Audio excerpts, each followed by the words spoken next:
Okay, what's up, everybody? I am sorry about that. We had technical difficulties. So, personally, this is part two of that, of what we were talking about the dynamics of race and racial dating and everything. So, if you haven't seen part one, you won't know what the topic I am talking about. So, please watch part one so you can understand the topic I'm talking about. We just had some technical difficulties where I got cut off. So, please, if you have not seen part one, go look at part one. Okay, and if you can't see it on my live, go to the. I think it should be. Hold on YouTube. Let's see. Hopefully, it's on YouTube. Hold on here. Let me go. Hopefully, y'all didn't lose that one. Okay. Let me see something.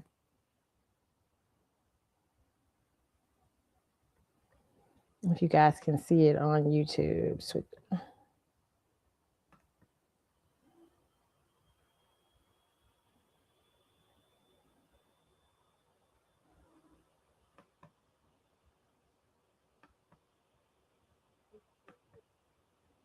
Let's see.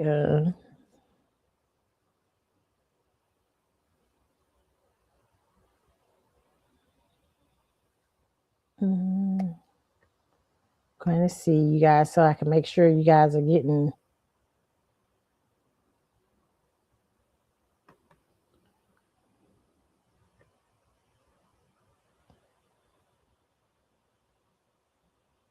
Okay, yeah. So you guys should, if you can go to the YouTube channel, and it should be there. It should be the last live, okay? And then you should also be able to go to. You should also be able to see it on my Facebook page, okay? So if you did not get to see those lives, you should be able to see it, okay? Okay, now we are back. Okay, so I was talking about where I had ended off was talking about how the dynamics of how men choose women and everything affects how women are perceived. And I talked about the dynamic of black men being desired. It's not that black men are so desired, so because of there's still the dynamic of race and um racial issues and things like that. One of the and people, and that not be a desirable thing for other races to want to go through. But what happens in other races that a lot of black men and people tend to they tend to disown, and even this is for black women married to white males also. And a lot of times, what a lot of white males though are kind of functioning in a different way. Sometimes the white males will are dating biracially, a lot of times fetishes, but also it could be because the black woman has financial wealth, um or and that can merge well with theirs, and they can be also rejects in their group too. Okay. And sometimes it's really love. Like I say, for all of everybody, love is a factor too. Could be really love, but for most times, most because of the racial connotations and everything that comes with black people in society, a lot of times most you're not the most desirable because of that. It is hard to deal with that. And if you are desired that way, you have to ask yourself why. Why are these people who could get people who have, or are they in love with me really, or is there something about me that makes it easier for them? Okay, are they, because what I'm saying is the because of the ideas and the hierarchy of classism in our no colorism in our group is attached to classism. We tend to think European looks are better, sometimes better.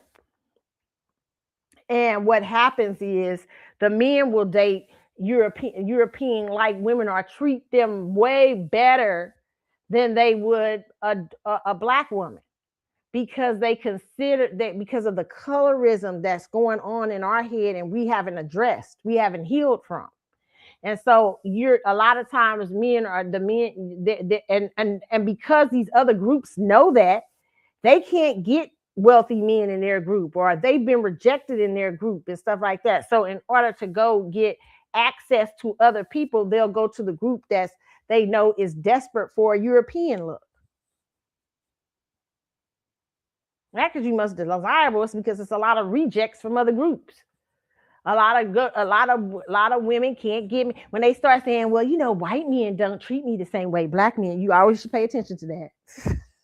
Is it because you're so good? It's because what does that mean? What does it mean that white men don't treat you better than what do you mean by that? Put this to save. Hold on, I got you guys up here. um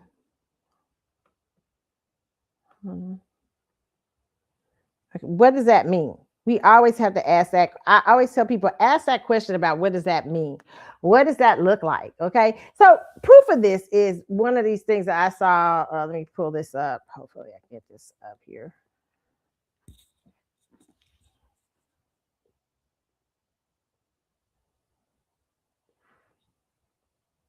Okay.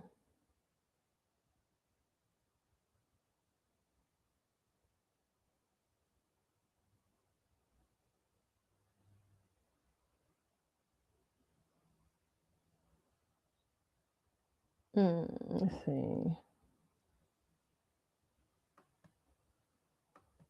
Okay, let me see if I can pull this up for you guys. This man says here. This was really good, I thought. And this is Society Treats Men Differently. This is from Neighborhood Talks. And hold on, let me see this here. Okay, this is from the Neighborhood Talks. And hold on, I'm gonna do something. I'm gonna try something real quick. Hopefully, I don't mess up, y'all.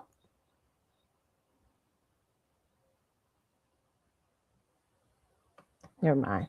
Okay, so this is from the Neighborhood Talks. I want you to kind of see this here. Hold on.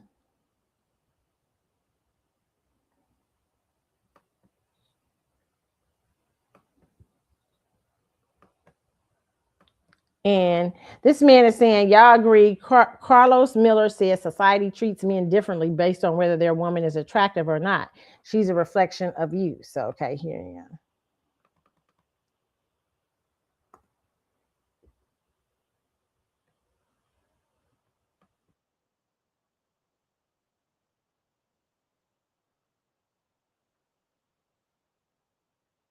Absolutely. What you mean? She's a reflection of you. Okay. So if you have an unattractive woman and you say you're in a business setting, right? You bring her around, they're going to look at you like you don't make good decisions. Wait. You're saying if you're in a business meeting and your woman comes in and she's unattractive, they think you don't make good. What if she's smart? Men don't do a lot of business with men who are like, who that's your thing. Like you have 4, 5s, and 6s around. You can get a lot more opportunities as a man from other men if they know that you're a guy that brings around a nice atmosphere when you're around. Like he's the guy that all the women like. Yeah. He's gonna get some opportunities based off that. Dang. Believe it or not. Dang. Yeah. You know those guys in the NBA that sit on the bench? Why you think they still on the bench?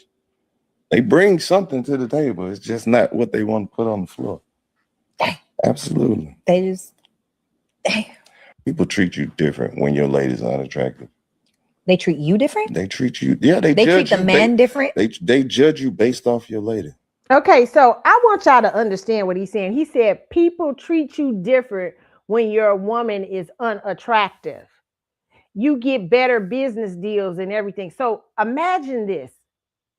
Throughout the world, Black women have been deemed because of racism, colorism, and societal stereotypes, particularly Black American women. Those stereotypes really come on us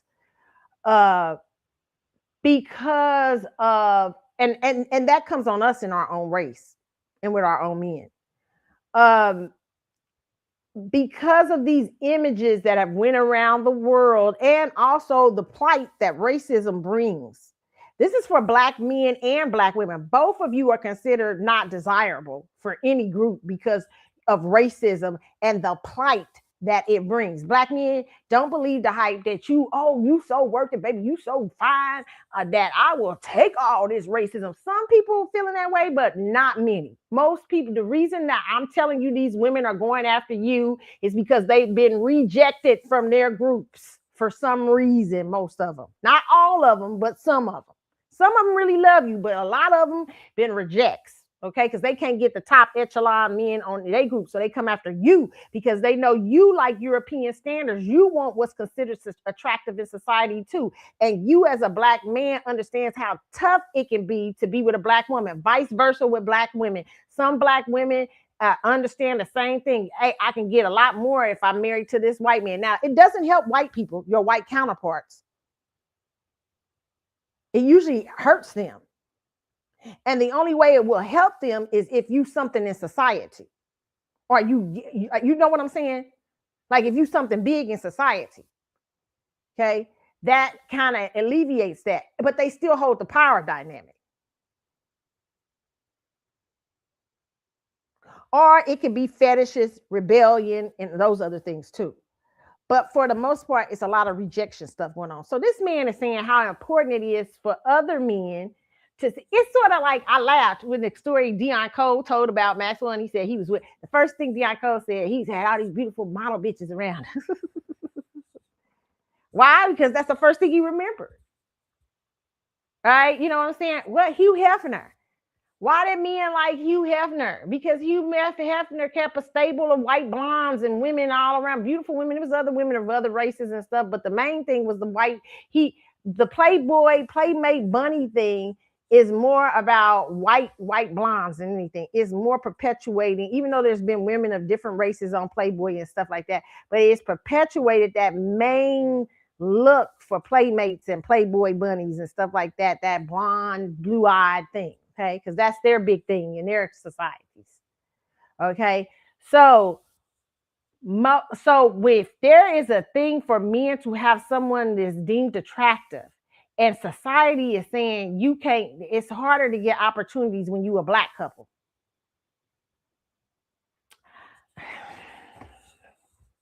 Well, Carlotta, what about Jay-Z and Beyonce? Well, okay, let me tell you, there's a couple of things going on right there. Let me explain something. Beyonce walking around with a head full of blonde hair. It's nothing funny, and she's very fair.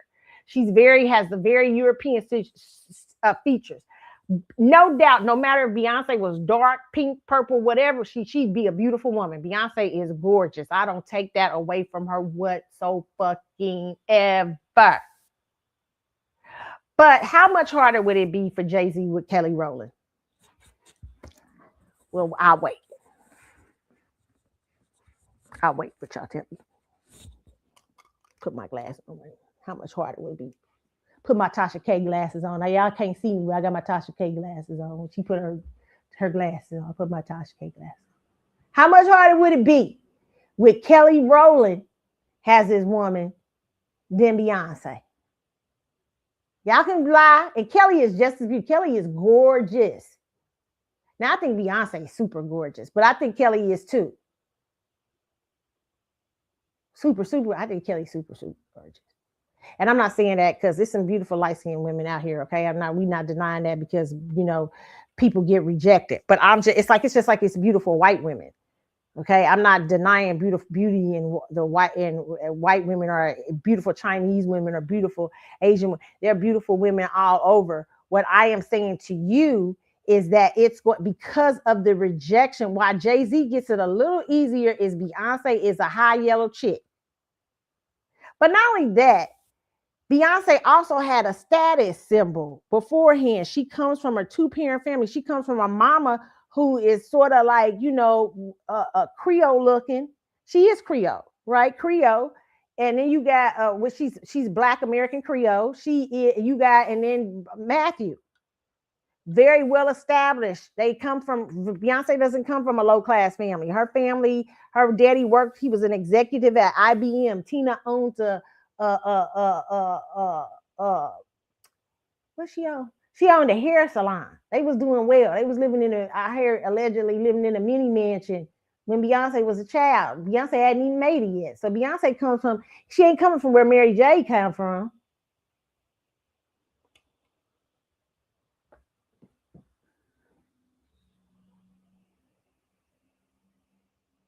She ain't come from where Mary J come from. Mary J come from. Very different. Okay. Status. Okay.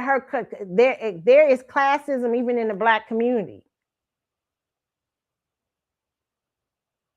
Why you think Kamala Harris's people, her mama understood the dynamics of, I always tell you, her mama's brown Indian, coming from a caste system in India. Most Black people don't understand that when we look at politics. We don't understand what we are seeing and how it's playing out. And we just think we seeing a biracial Black woman. We think if she grew up like us.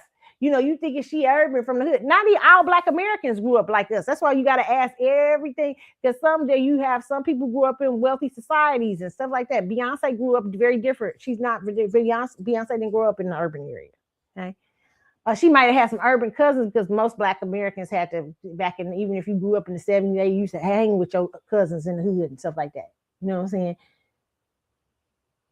You wasn't that many paces off the boat. You may just made it a little bit bigger where you can live a little bit better, but you know what I'm saying. Okay.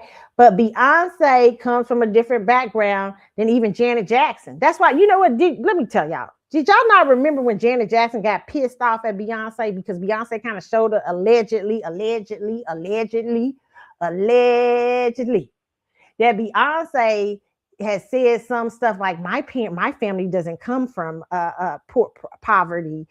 Like, you know, I'm not, like, basically saying she wasn't like the Jacksons, and she was telling the truth, but she was kind of being classist, allegedly, and saying her parents were very well to do. Whereas Janet Jackson never experienced that poverty because by the time Janet was born, she probably doesn't remember anything about that poverty. Because by the time she was born, the Jackson 5 they was already headed to California and everything. So Janet didn't do nothing but live in wealth. But her family came out of that poverty, her brothers, so she had close proximity to it. So she understood it a little bit more. But Beyonce was saying, well, we didn't come from my daddy was the executive at IBM, you know, shit. They weren't living in Gary, Indiana in a shack. That's what she was saying. That's what bitch said. Allegedly. And so because that's a play on classism a little bit. So listen, and I mean, she probably didn't mean anything by it, but it really was the truth. Okay. So that also gave me, I always say what I love the book Outliers. That gives a little bit of why Beyonce was probably able to make it too. What y'all like, what? Why? You know what? I always tell people, listen, she probably had a little bit more voice lessons. See, Mary J let me tell you something. Can we talk about Mary J. Blige for a second, who I think should be worth $500 million? I'm going to tell y'all right now, Mary J. Blige did a verses with Beyonce. Beyonce would get her ass kicked in verses. Okay. Now, let me tell y'all why she would get her ass kicked, because most of y'all don't really like Beyonce's music. Y'all like Beyonce's aesthetic and what she gives off. You like some of the music, like the braggadocious and stuff like that, but y'all really love the aesthetic of Beyonce. She's tall, she's glamorous, she's beautiful, she's everything. You know, she gives that sexy vibe or what every girl would love to be. But Mary J. Blige is an everyday Black girl growing up in the hood. When I was a little girl, young, when we growing up, we was married because she was dressing like us, she was looking like us. We was like, yo, like this. She brought what we were in urban areas, all not only in New York, but in urban areas all across the South, Midwest, everything that urban kids, Black American urban kids were doing. She was a picture of what we really were. Beyonce is a picture of what you ascend to. Oh, shit. But Mary was what you really were. And so Mary was out here singing real gangster and it, you know what I'm saying? It was because that's a little part of our community. If you grew up in the urban in the 70s and 80s and stuff like that, but with that does not come. Even though Mary was having all these #1 albums and stuff like that, Mary comes from a very different place. So she didn't have as much protection around her. Yeah, oh, it ain't about, it's somewhat a little bit about a 2-parent home, but it's also about she didn't have as much protection of her because she was representative hood girl and she was a hood girl. Super beautiful. Oh, no, hold up. You look at Mary today. Okay, Mary's always been pretty. Okay, but she don't get that glam thing y'all give to Beyonce. Mary is a beautiful. So, look at body, but they don't give her that because she urban, she hood girl. Same thing with Keisha Cole. Keisha Cole, beautiful, but Keisha Cole don't get it because she's from urban. She's an urban hood girl. She representing the hood girls. She's representing blackness in America, which is looked down upon. Wait a minute, which is stolen from by every other race. Every other race steals from us, but we still look down on. I can't understand. You know, black men spent the majority, not all black men, certain black men in the celebrity world, comedians started it first, talking about black women wearing weaves and wigs and shit like that, even though white women been wearing weaves and wigs and shit since the 1940s, 50s, 60s and shit like that. But black women took it to another level. What black women did, a black American woman, you can read up on it, created weaves, created extensions, stuff like that. Okay, we start weaving and extending our hair. Black men spent too much time talking about it instead of saying, that's these motherfuckers is creative. There's our $1 billion, baby. No, you let other groups come and take it over. Now everybody wears extensions and weaves. Oh no, black men, yes. White women wear extensions. The Kardashians wear extensions, weaves, all that. White women have always wore wigs and weaves and stuff like that. But now, because black women created a great thing with extensions and stuff like that, yes. We made braids hip. No, and I'm gonna pat us, black American girls did.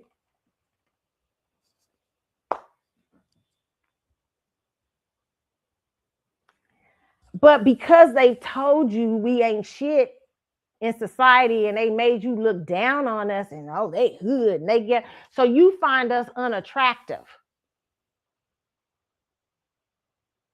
Now, some shit is unattractive. Some shit is out of poverty and impoverished mentality, and that's in any group.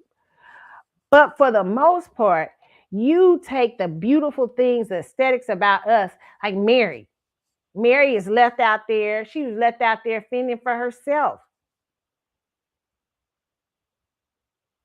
And a girl who should be worth way more than Beyonce, who could kill Beyonce, the only one, I dare Beyonce. Beyonce, I dare you to go in a versus with Mary J. Blige. I dare double dog, triple dog, dare you. Okay, you know you couldn't do it. Mary drag you all up and down. Why? Because Mary represented what's really real.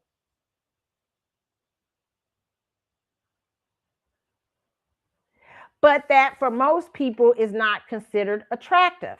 That's she's looked on as a black, oh, she's a black urban girl.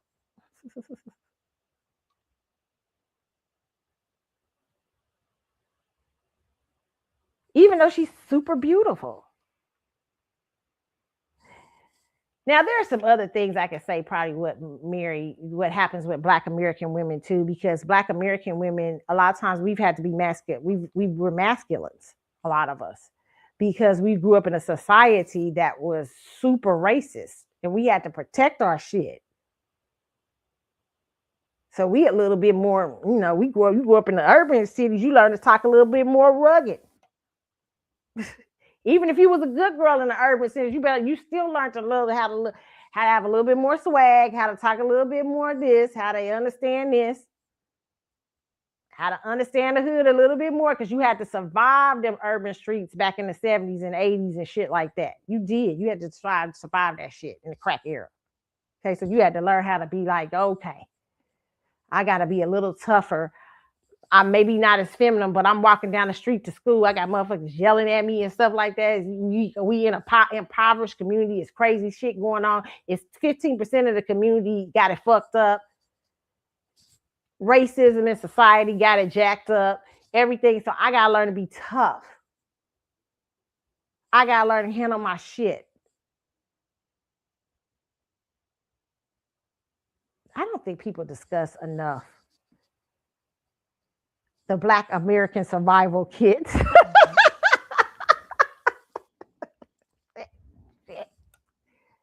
I know people are like, well, you growing up in Jamaica. I know some of y'all neighborhoods and all that stuff in Jamaica and all those places and stuff was raggedy, but rugged. But let me tell you something.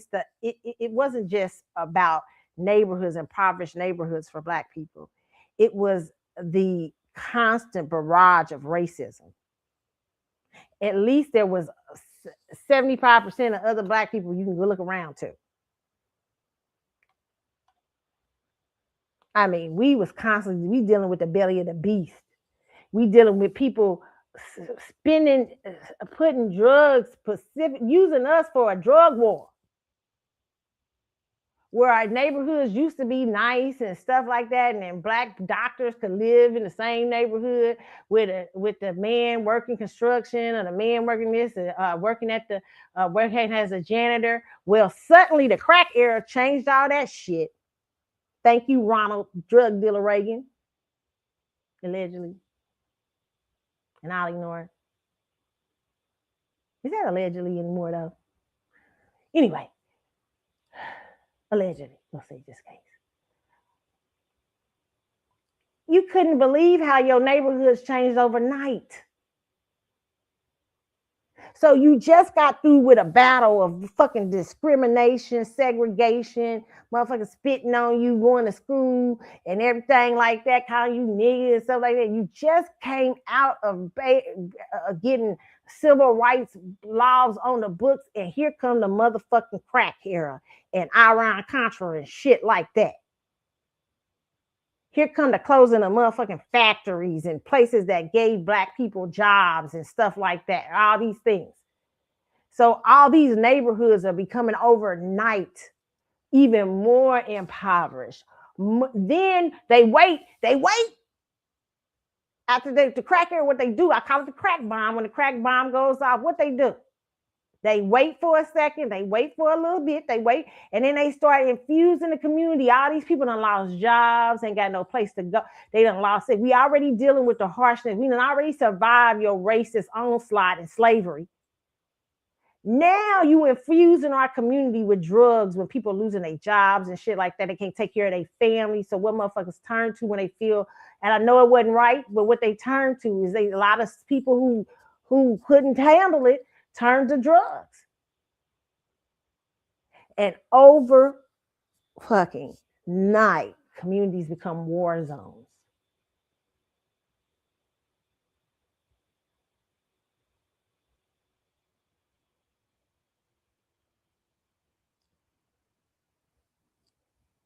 I said, I always say the crack bomb, boy. If that's the one thing.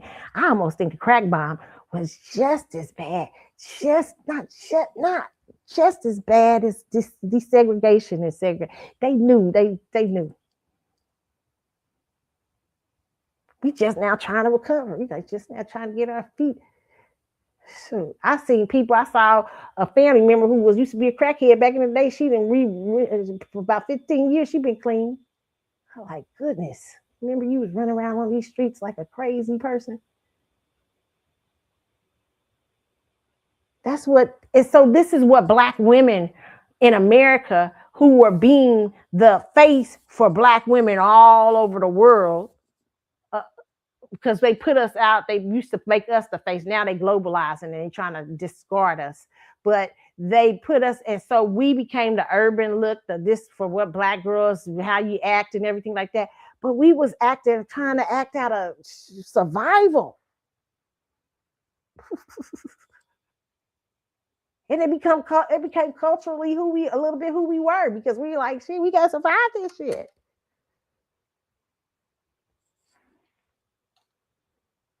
And now y'all making it like it's unattractive. Y'all saying horrible things about black women, where black men had checked literally out of our no, you checked out. Oh no, welfare made it so that the black men. No. Read the stats. That's not what happened. Welfare was a little better part of it, but why did the woman have to go get welfare anyway? Because racism was kicking your ass as a black man. And what they did is made the women a little bit more susceptible to getting domestic jobs and shit like that. Now the Mexicans work the domestic jobs and shit like that.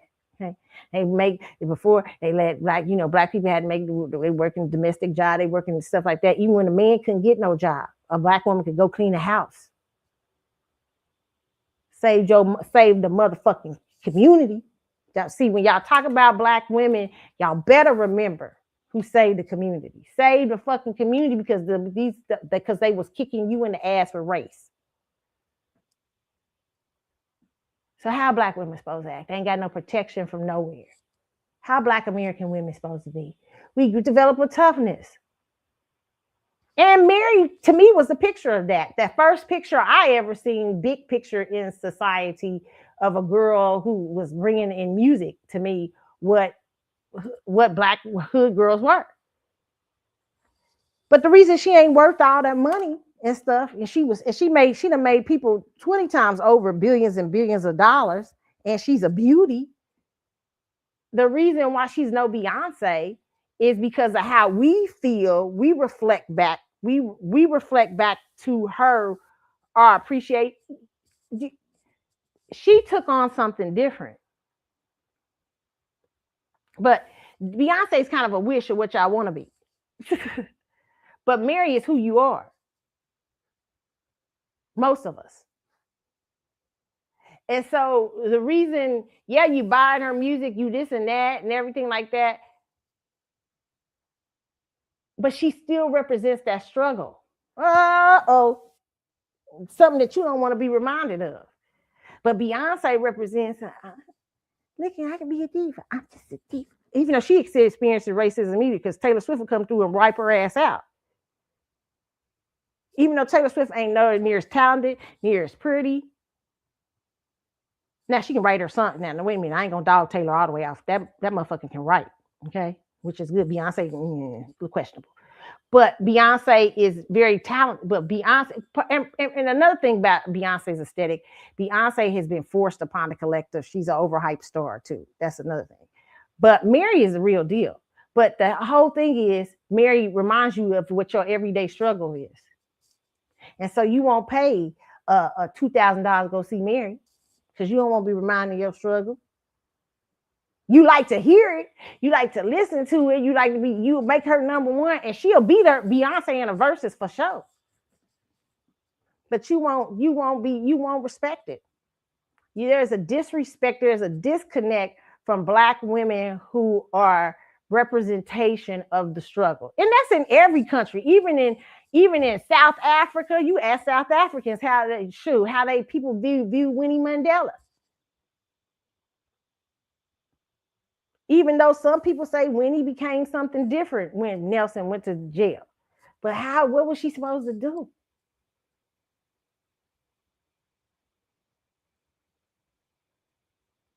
I mean, just think, your husband, who's been the face of the movement and the apartheid, who's going through the struggles and shit. And at least they put him in jail. The black women here, the shit they had to face. Malcolm, Betty Shabazz, and Coretta. They had to see their husbands executed in public.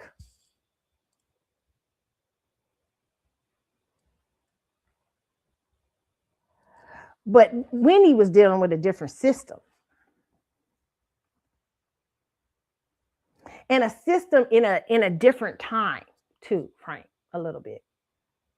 Winnie had a lot. I don't dismiss Winnie Mandela because some people say, oh, she got to this, she got to that.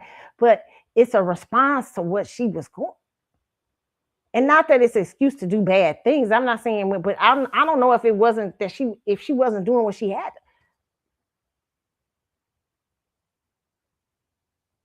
And so but Black women, traditionally, Black women who are protective of the community space are not looked on. That's why you hear hypergamous women, and it's something I don't like. I do not like it. Even my favorite hypergamous person who talks about hypergamy says it a lot. She talks about Black women being justice warriors and how it's unattractive. Why? Because justice warriors means that some man is not going to be able to move. Maybe move is great if people see you as a threat. Listen, why you think Winnie had to? Why you think Nelson? I ain't gonna sit here. Let's go. Why you think Nelson had to divorce Winnie? Okay, I'm gonna stop on that. Y'all go read about that in South Africa. Okay, it's not attractive. Listen, and most Black women, especially in the Black American communities, most Black American women who understand the struggle, not the fake Democrat struggle they trying to merge y'all into. They trying to make the Black struggle synonymous with Democrats. The fuck? No, it's not.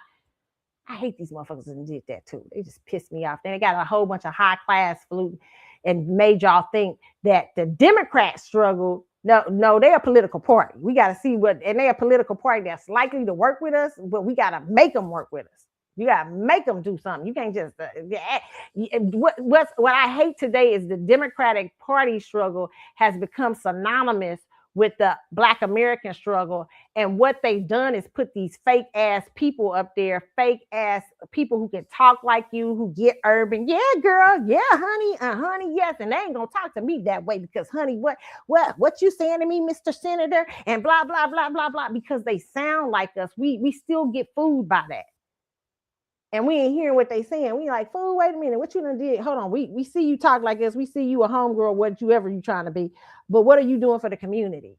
What exactly are you doing? Now, just because you can talk a good game, just because you dog that white woman out, just because you did this and that. We done had a lot of people come up here, sound like us, be like us, but they still been working for the other side, been doing other stuff, been leaving the Black community in the dust. They know how to talk to the Black community, but they don't know how to work for the Black community.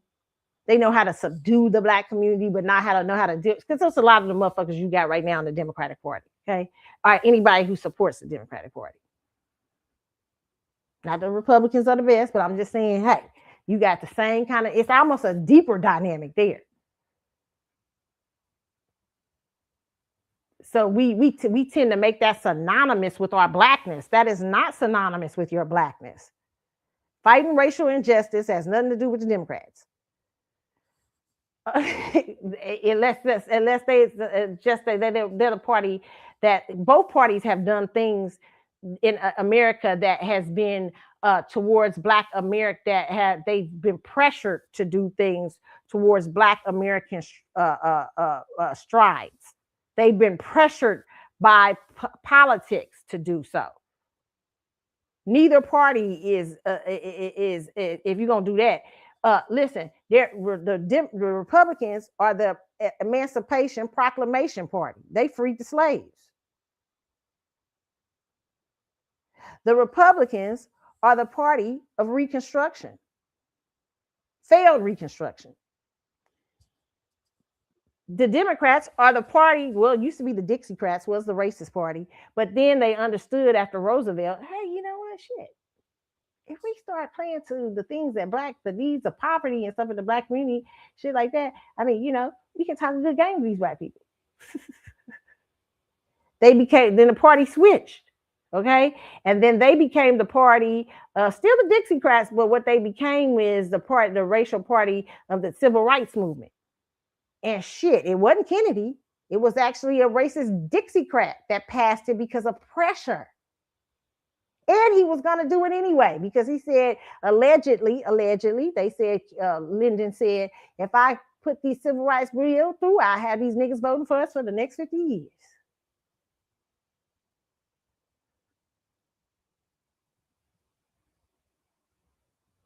But when you are a racial justice person, it's not attractive.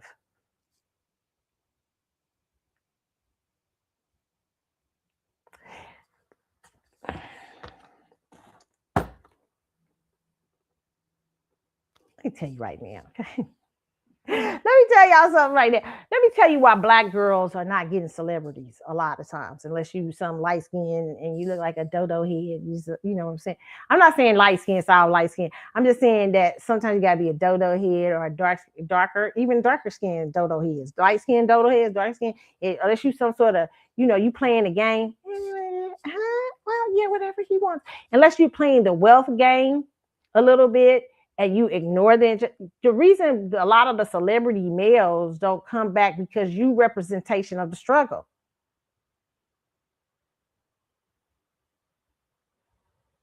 It's hard to come get you. It's easier to go get a poor white girl and make her up because they ain't got no attachment to the fucking struggle. But your ass, you just coming out of like impoverishment and shit like that. And sometimes y'all desperate enough to jump up in there and don't care, give a fuck. But they got to get one that's real downtrodden. But they don't want to get the smart ones, the ones who are intelligent, working their asses off through school and trying to get their shit together and all this stuff like that. They don't want you because you might be a little too attached to the struggle. You recognize like, yo, like, should you sign that contract? Yo, this gonna make me the richest. I'm gonna be one of the richest dudes ever. You know what I'm saying? I don't know shit, but don't give up your name. Like you gonna remind them. Yo, like, I mean, is that liquor deal really what we want to do? I mean, look at how the pot. Do we really want to? Hey, yo, baby. Um, yo, I know we getting ready to be rich and everything, but is a casino really smart? Are people really? I mean, and I'm not saying I'm not trying to dog. I understand the need. Listen, I understand the desire to be wealthy. Shit, I be wanting to sell motherfuckers out my damn self. I be thinking about it. I be like, shit. Okay, you know what I'm saying? I understand. And the temptation is super real. I wouldn't know how to respond to certain things. You know what I'm saying? Once you got to a certain place. And then black people drink. You can't fake out that black people don't drink. So you can't. So I mean, can you sell liquor? Should you? That should be a discussion. That should be. And I would love to hear more black men and black women talk about, hey, the struggle of that. Yeah, I struggle with it. I love the fact that the woman from, even though they done run her out, they done hurt her business. The woman who, the nut, what's their name? I forget the name. Have the black liquor thing from the Hennessy group or whatever, because it was actually a black man who did the original formula. So they gave her a thing for it or something. But now the business is struggling and stuff like that. But yeah, I love those type of things. But we do have to take in mind certain things of our community. And being with a black woman sometimes reminds you of that struggle. And it's sometimes you feel like because a lot of people look at that, and the same thing with black women, and being with a black man will remind you of a struggle. And sometimes what we tend to see, we get in these upper echelon places and things like that. And you don't see none of those people. If you hanging out at the Soho in New York City, how many motherfucking black people do you really see? I mean, besides the celebrities. You know, shit. You know what I'm saying? How much your life becomes different, and you're not as attached. And then to go back and clean up a chick that's from the hood and try to help her to be your partner and stuff like that, and she still got some attachments. I'm not talking about dangerous attachments and stupid. I ain't talking about nobody I'm not talking about dumb ass shit like being a thug and all that stuff. Those are bums. Okay. I'm talking about people who still have an attachment, and not all of them are bums either. There's another thing I have a thing about that. Some of it is rebellion in a different way, but they still have attachments to what happens in the community. And they remind you of that. So you can't do it ain't easy to do the business deal with the oppressor. You're like, ooh, like, should I take, hey, should we let gambling be our person? I mean, our sponsor? Yeah, baby, but it's a lot of money. Yeah, but I mean, how much is it gonna hurt the community?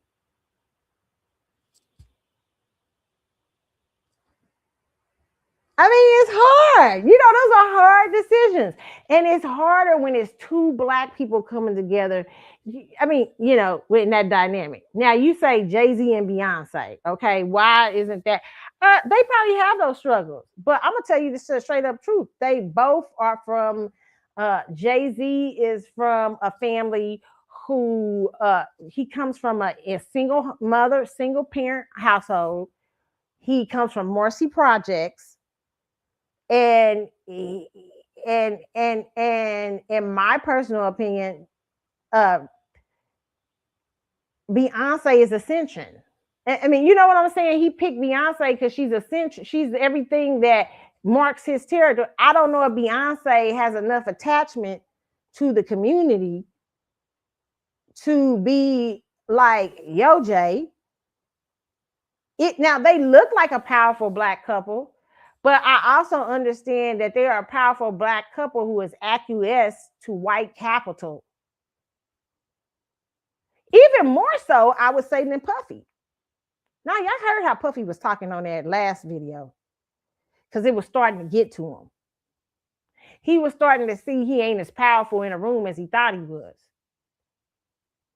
And then he started asking himself some questions like, have I sold my soul to the devil for nothing? A little bit of nothing.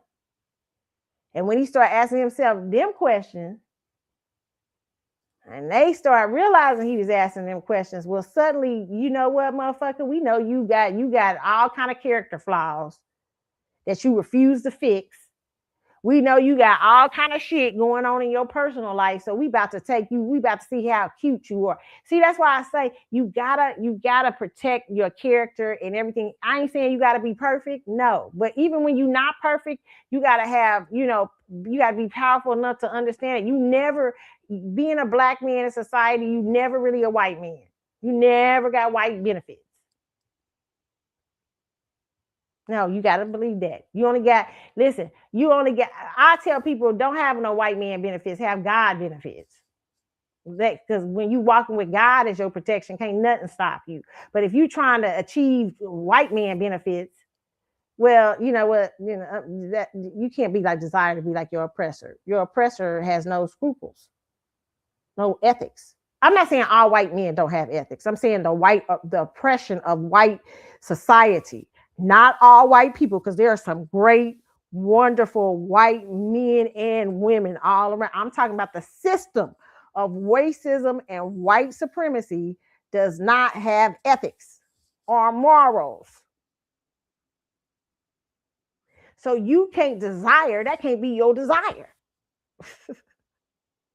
For coming from an oppressed people, your desire is different. Dr. King tried to tell you that when he said, remember when he talked to Harry Belafonte? Harry Belafonte asked him, he said, Martin, let me see, can I find that YouTube thing? I'm saying this all for a reason. I'm going to get to it, y'all. Get to the end of it, because this show been going a little bit deep today, but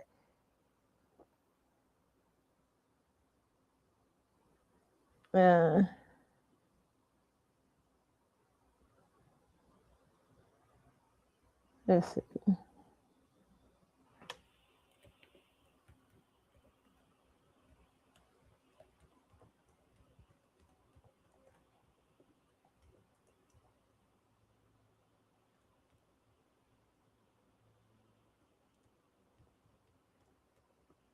See if I can read.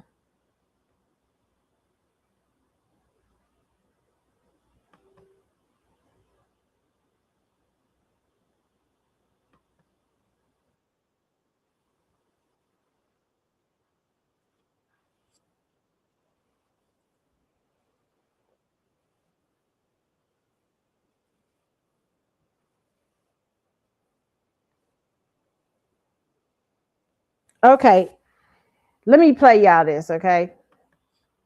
Even though I have my own personal things about Harry Belafonte, but this is a whole different story. That's the thing Dr. King said to me before he was murdered.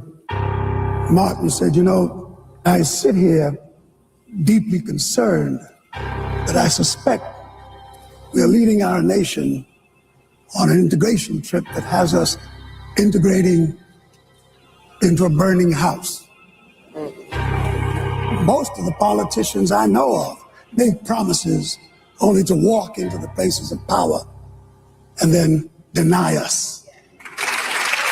I guess part of the reason I'm here is to really look through the ravages of the Democratic Party and see if anything is really worth salvaging. Oh shit! He said that. Oh shit! You know, In their face. the last thing I Dr. love King that. said. Okay, but Harry Belafonte, I don't know if Perry. I got misgivings about it. I don't know. You know what? Because I kind of agree with Malcolm on some in some of that energy. I was like, I mean, some of the energy, I don't know. I don't know where it was coming from. I don't know if it was because I don't know what if there's a part of me that somewhat think Harry might have been an agent. I don't know. I don't know. You know, he's from a Caribbean background, so and he was mostly into white women. I mean, for somebody so civil rights orientated, I don't know. Maybe he felt like he had to do that because of his, I don't know. Ain't my business. But I'm just saying, him and Sidney Poitier. Yes, I know Sidney's first wife was a white woman, and he had a black woman mistress. Allegedly, Diane Kier, that he took her through that shit. I ain't got time. Anyway, but I don't know how I feel about it. And I do, let me tell you, I do feel some sort of way that two Caribbean males were, and it's no offense, I didn't realize the impact globalism was having at that time either. And I don't think Malcolm even got it, even at that time, or people like that, because these were two males who were put up as a measuring stick for Black America, but they weren't Black American. So it was easier to move them in the chess game in Hollywood than it was Black American men. Ozzy didn't have that same thing. See, Ozzy and Ruby Dee, who were excellent actors and who were justice fighters, didn't have that kind of energy around them either. You know, Harry and Sidney was able to move in huge circles. So, which always makes me question certain things. You know what I'm saying? And they didn't, and the attachment to the community. If you was gonna move in a community, let me just say this: if you was gonna move in the Black community at that time, you had to be attached to the Black community. And today you don't have to as much, but back then you did because you needed the protection. So Harry and them, I don't know. Yes, I know Malcolm was half Grenadian, but Malcolm didn't know nothing about being Grenadian. Malcolm was raised in the South. I mean, his family comes from his daddy's family came from the South. His mother didn't. You don't hardly hear. He didn't know much about his mother's family. I don't believe. He knew about his grandfather, who was I think killed by the Klan, stuff like that. So Malcolm was very much, his experience was a Black American experience.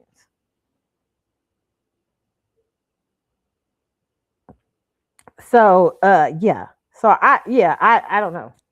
On that note, I'm always a little iffy about Harry, but let me just, and even though he says some powerful things, but Harry also talked about Martin saying how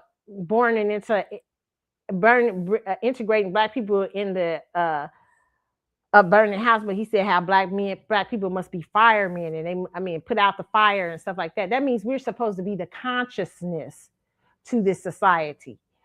I don't believe our journey in America was for not.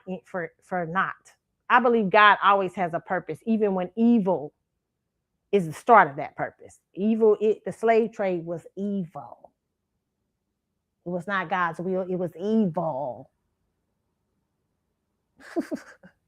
But God works out things for the better of us. Even when somebody means us evil, God will work it out for us. And I believe when people meant for us to do evil for this community, we survived something that we should not have survived. I mean, when you hear the stories of the slaves, people using babies as alligator bait, really? How you think we should have survived that with these sociopaths and psychopaths running around here? It's crazy. but we did. And so our consciousness, and it can't be Democratic and it can't be Republican. I agree with Harry right there. It can't be neither one of those things. We have to have a consciousness that puts America in check, because we are the reminder that you didn't live up to your promise. You lied, because you had slaves when you said all men are created equal. And then you try to run around here. That's why Trump trying to change the thing. Trump is just playing to his base. But listen, that's why the Black Caucus should be pressuring Trump. You don't not speak to Trump. That's not politics. That's dumb as fuck. You don't let the Democrats convince you of that shit. Everybody negotiates. You know how many times the Black Caucus over the years had to negotiate and work around white racists all throughout all throughout the thing, all throughout the Congress and the House and the Senate, all the time. And yes, some of them became corrupt in the end. But a lot of you motherfuckers today, y'all just talk a good game, but y'all corrupt as hell. Y'all don't help nothing in the Black community no more. And then y'all put us with other communities. We like, what the hell? We ain't got nothing to do with them. Our story here is different. You the Black Caucus. Yeah, you can be for, yes, we want you to help other groups, but damn it, you better be paying attention to us, because we put your monkey ass up in there. You better act like you still hear us. And don't be telling me black and brown. I ain't got nothing to do with his Latino experience in America is not the same as my experience. As a matter of fact, it's too many Latino groups. Everybody's, they got all separate types of experiences. You can't put me with them. My people didn't immigrate here.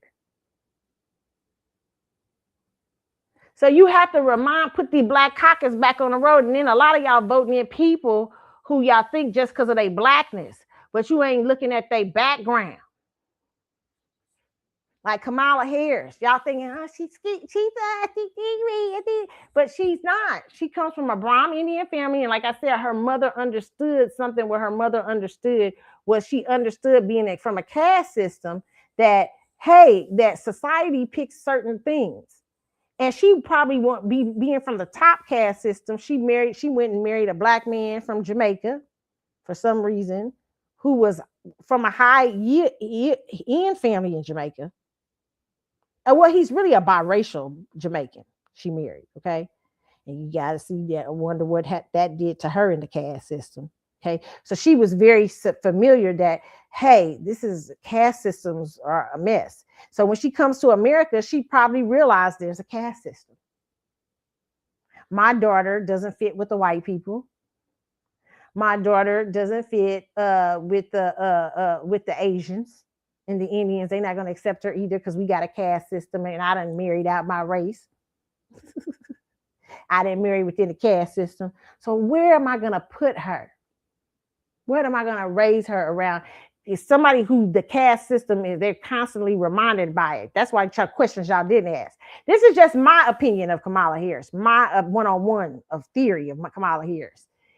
That her mama possibly understood that colorism in the black community, her daughter would have the most opportunities, the most things, and all kinds of stuff if she went in there as a black child. She's a Rachel Dolezal, even though she got some black in her. But she can, because black people have a thing with European standards, she can move up faster in the ranks of black.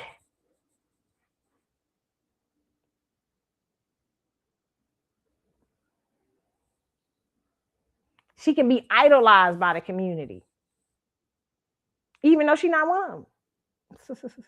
Don't share the same thing. She just talk like it and give it. Hey, I went to Howard. I mean, hey. What? Even though she's married or what? Like, yeah, I'm done today. Y'all understand this, okay? I want y'all to understand what we looking at. Black men, you're not the most desirable because of that. You desirable because that there are a bunch of rejects out here looking to up their status. And you might have wealth and be able to give them that one thing. It's just like I saw this particular entertainer. I'm not going to say no names, but y'all probably going to guess. He was running around for a little while with a blonde. I was like, I don't know if she was a real blonde though. I was trying to peep game, okay? But it didn't matter if she was a real blonde or not. The question is, she was so pretty, she could have got a Leonardo in him. I'm like, no, she ain't went. Now, funny enough, this motherfucker, how did she find her way over to this particular dude? And this dude was, he was going hard for her for a minute. He was going hard for her ass, okay? And then I read a specific thing. You could tell her family didn't. Her family wasn't fucking with it. Even though her family didn't have as much money, near as status and stuff as that motherfucker would have put them in, okay? She ain't had no near that status, okay? But I was like wondering, why the fuck? Because I read another article with the same person, the same model or whatever, and there was another black guy. They said she had been trying to how, and I said, why black guys? Because it always gives me when you a blonde or you got that blonde aesthetic. I'm like, why the white men ain't fucking with you? He didn't see it, okay? But all his whole career almost got fucked up. But let me just say this, okay? In the end, I think she found her a white man. She found her a real nice white. Well, now she might miss that black man, but shit. Same thing with another, the same one. I ain't saying no name. Don't come at me. Don't y'all write me. Don't y'all tell me trying to guess who the fuck I'm talking about. Don't y'all write me. Talk about, Carlotta, is that a blind item? Because I know how y'all move. Nope. The other person, the same person, he had an exotical at one time. Like it was a I don't know. I ain't gonna say what race. I ain't gonna say because if I say what she was, y'all the fuck know who I'm talking about. Okay, she was some and this motherfucker in the end didn't pick his ass either, even though he got more status, more money. She's like, shit, I'm gonna take my motherfucking chances. And went out here and got her one of the top echelon white men in the business. But because listen, when you from Brazil and the Dominican and the what's it, Puerto Rico and all that stuff, you can play race games. You know what I'm saying? You can be like, I'm not really black. I'm juju. I'm a hodgepodge. And so the white society, his career didn't exactly go down because of her. It didn't go. It stayed steady, but she still got a good deal. She's like, I'm gonna wait this motherfucker shit out. Instead of being this black man. And the reason why does she wait it out? Because it's tough being with a black man, even if you from a different group. Even if you know, it's just tough in the world to pick a black man, okay? She like, shit. And I know she probably missed because that, the white man, all right. But that black dude, she picked, the black dude she could have had. I know she probably missed his ass, okay? Because the other one seemed kind of dominant and shit. The other was more like a maybe sweet, maybe more nicer aesthetic or something like that. But listen, no clue as a black man. No fucking clue what he do. No fucking clue of racial dynamics. And probably because he's from a different group, okay? He just had no fucking clue. I was like, look, them exoticals is out there playing his ass. And the white women too. Oh my God, it's the show over, y'all. And here's the funny part. This is always the case. The fan base ain't 90% Black American women.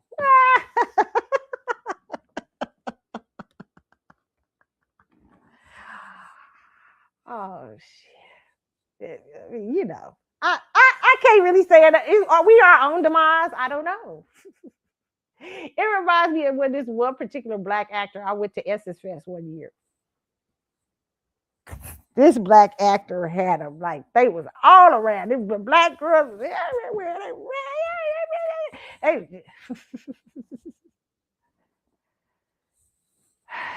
He was secretly married to like an Arab girl or something.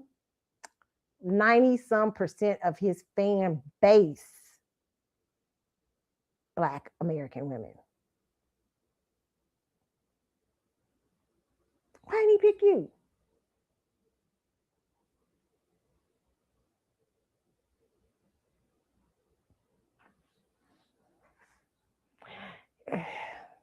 too community oriented, too social justice warrior like. You gonna convince me probably not to bend over. You gonna remind me of the obligation I have to the people that I come from. Oh, hell no. So Black women, here's what I'll say on this. Black American women and Black women all over the world. Sometimes be glad that you are not these motherfuckers' choices. In the entertainment business and places like that, because that's Nick Cannon laughing and stuff like that, running around with turbans on his head, power to the people, and the motherfucker, you look at all them kids, baby mamas, okay?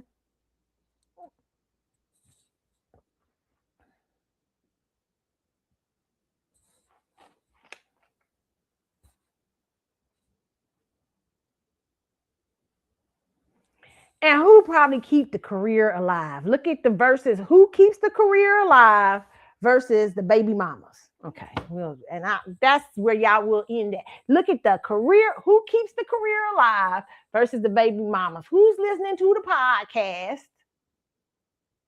versus the baby mamas? See, they like to keep a little bit of ghetto. But live in another world. They like to use the ghetto. That's why remember back in the day, they said the gangs used to shake these motherfuckers down. I kind of miss the gangs shaking motherfuckers down a little bit, just a little bit. I don't like now. I ain't promoting violence, okay? Now, but what the gangs used to do is like, listen here, motherfuckers, you gonna be out here acting like you a street motherfucker. You acting like these rappers would be going around here rapping and using they stories and all that stuff. So when you come into town, they be like, motherfucker, you a gangster? Okay, wait a minute, hold on. We need a little bit of that coin, just since you a gangster. Since you using our aesthetics, we know you really not a gangster. You really using our struggle.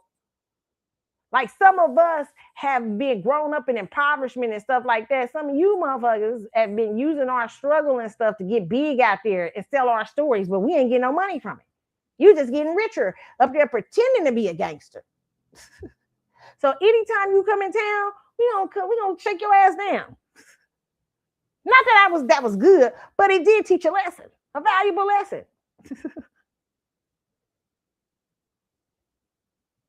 It wasn't your story. Now there's some dudes who were gangsters, but there were a lot of dudes who I always love to tell people that the only one in my personal opinion, when you really look at NWA, the one who really had the gangster story, and he kind of told me that when I met him. He said was Eazy-E. He was a guy who was a drug dealer, and he turned over the money he was using for drug dealer for studio stuff and everything. He was smart. He's one of the first guys to do that. And then all these other motherfuckers start copying his story. And well, see, I was a drug dealer back in 1922. Then motherfuckers just start coming. It was too many. It's been too many motherfuckers. I talked about this last week. Too many people drug dealing and suddenly becoming moguls. White capital started realizing the bullshit. Okay, and white capital eventually came behind Eazy-E. That's how the splits of the group happened.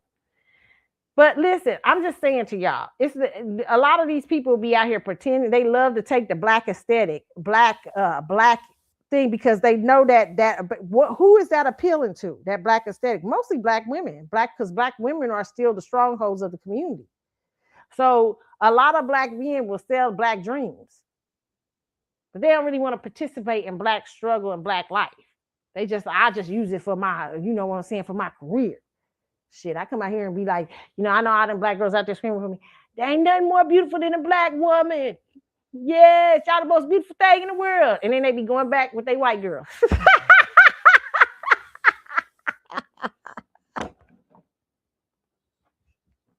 Summer too hot, gotta fuck it up. I'm gonna leave y'all on today. I'm through preaching. So black men, no, you're not the most desirable. You're just probably getting mostly rejects in the community. Okay. Moving on to the next story. Okay. The last story, because I gotta get off. I've been talking y'all too long. I had to do a part 2 show, so that's what happened. Let's see. But it's a good, I feel like it's a good word for y'all today. Hold on.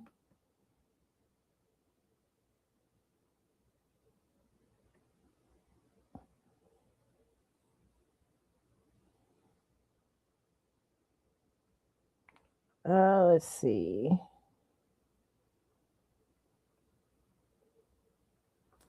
What was the other story I have for you? I have one more, I think.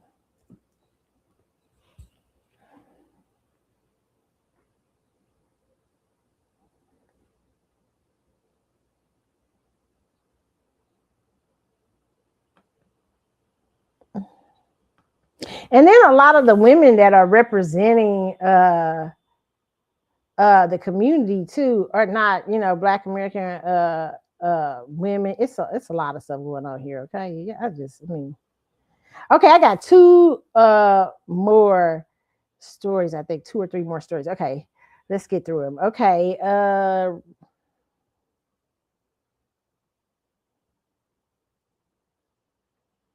okay, here we go. Let's listen to this bullshit. Okay, that what's his name about to sell off.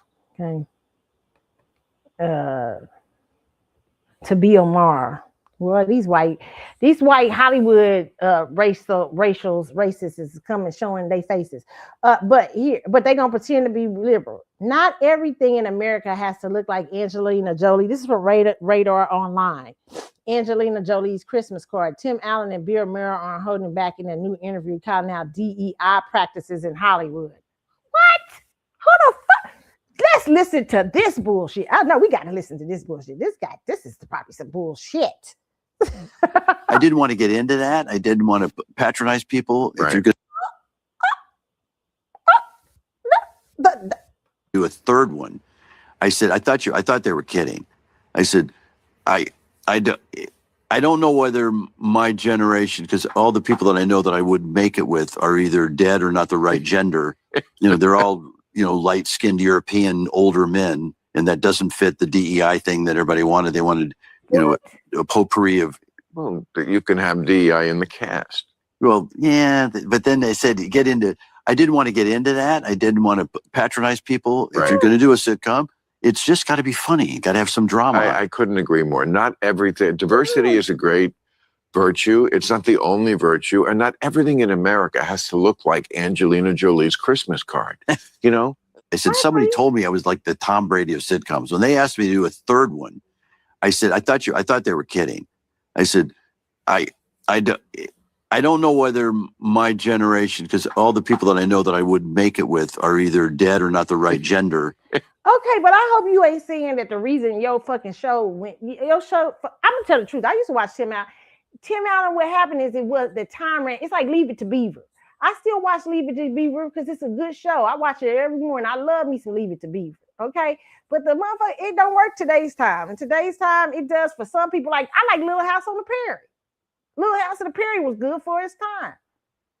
Okay, but it was, but let me tell you something about black and stick, like Sanford and Son and shit like that. When you got that Sanford and Son comedy and stuff like that, that shit will work now. Okay, Tim Allen will work now, but sometimes what happens in Hollywood is that when you get something like Sanford and Son or stuff like that come in, they can last for just because it's a strong. You as black people, when we put on something, it got to be for real.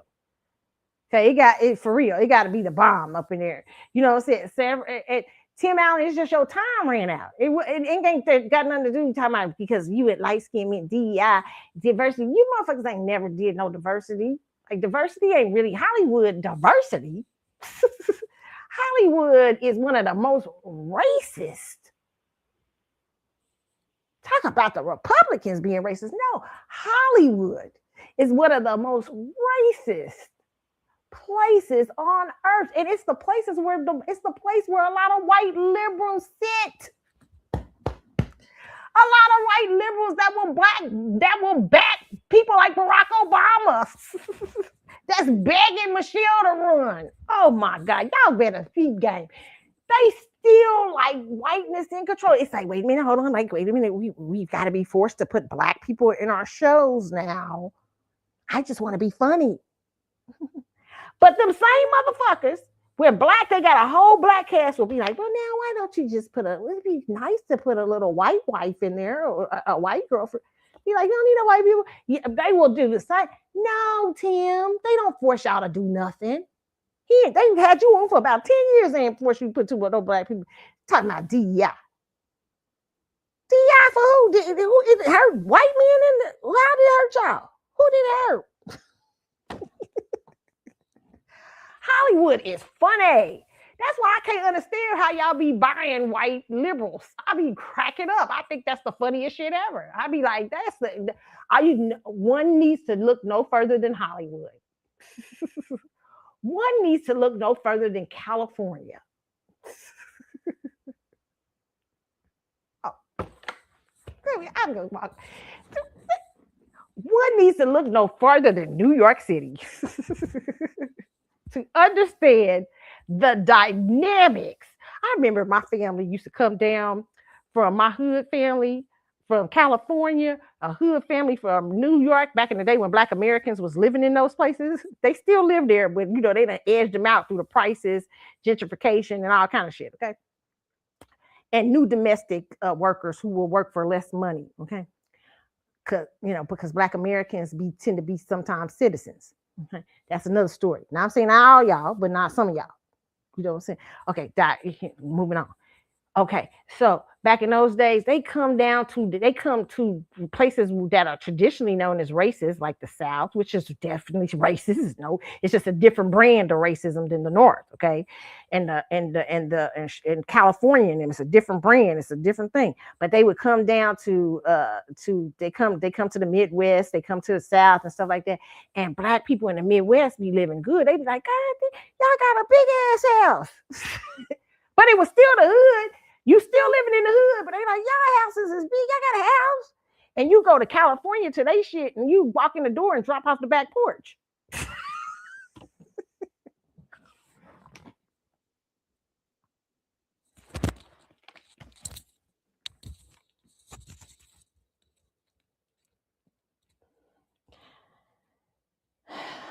It was the oppression in some of those liberal towns was a deeper kind of oppression than we were experiencing. It was a different situation. Whereas there was definitely racism in, like, you go to Kansas City, it's definitely racism. You can see the segregation. I mean, now it's changing because they're trying to gentrify everybody out of those neighborhoods and stuff. But when I was growing up, you could go 3 blocks over to the east of me and be in complete hood. You can go 2 blocks. That's why my friends used to like to say, you live in between the hoods, right? You go 2 blocks over and you be in the liliest white part of town. Okay, that's how it was in the in the South. I mean, not South is a whole different story. Okay, South was a different.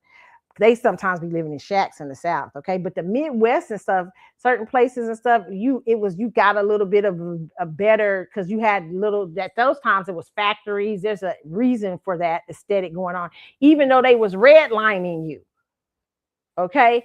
But it was still, Blacks was able to live differently. You go into California, some of parts of California will be getting treated like the South. Even though the white people, liberals will be there like, we love you. We love all white people. We'll put you in a movie. Yes, we're not going to pay you as much. We're not going to make you as big a star. If you have 3 or 4 failed movies back to back, you're definitely out of Hollywood. I mean, you're not going to be you're not going to be a white actor and have several failed movies and we keep you here.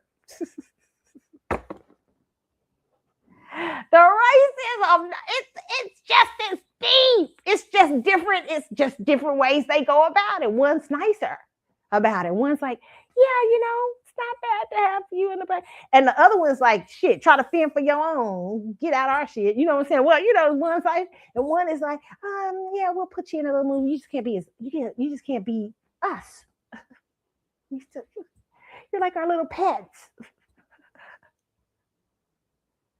Oh no. You can't have a big house at all. I used to ask some of my in the 70s, 80s, you had some of your family members, you know anything, like you go to Hollywood, they like Hollywood. I ain't never been, they living in LA, ain't been in Watts, back in when Watts was hood. I ain't never been to Hollywood. Okay. That was back in the day, not today. That was back in the day, okay? Because that's how segregated. Don't let the white liberals fool you, okay? Talking about bullshit. DEI destroyed my. I couldn't believe they asked me to come back for a third time, but they wanted me to put some black people in it. The DEI is just to spend the destruction. You damn right, mostly for black people though, not for y'all. Ain't nothing that'll ruin a series worse than putting a white person in the series where they don't belong. You like in a black series, but they did that to black people all the time, okay? Sanford and Son, you could even see DEI, even though Sanford and Son made it super funny, okay? They was able to make stuff super funny. But if you funny, you funny. You know what I'm saying? You just got to get the right black actors and stuff to come over and do the thing. It's not about Sanford and Son when they had DEI, they had Juan, what's the Hispanic guy? They have white guy. They have every now and then. What's her name? The lady. Was it Carol Burnett? It wasn't Carol Burnett. I forget that other lady, white lady would show up in Sanford and Son sometime. They had but it was always hilarious because the writers and people were bomb. The actors were bomb. Cold blood. So that's no excuse. Talking about it just ain't funny. We be funny when they make us have diversity. That tell you the white liberals how they think up in these streets. I'm done. You can't even sit here. Y'all funny. Y'all be thinking these people y'all friend too. Y'all crazy. Y'all wild. Y'all wild. They be robbing you of your record contracts.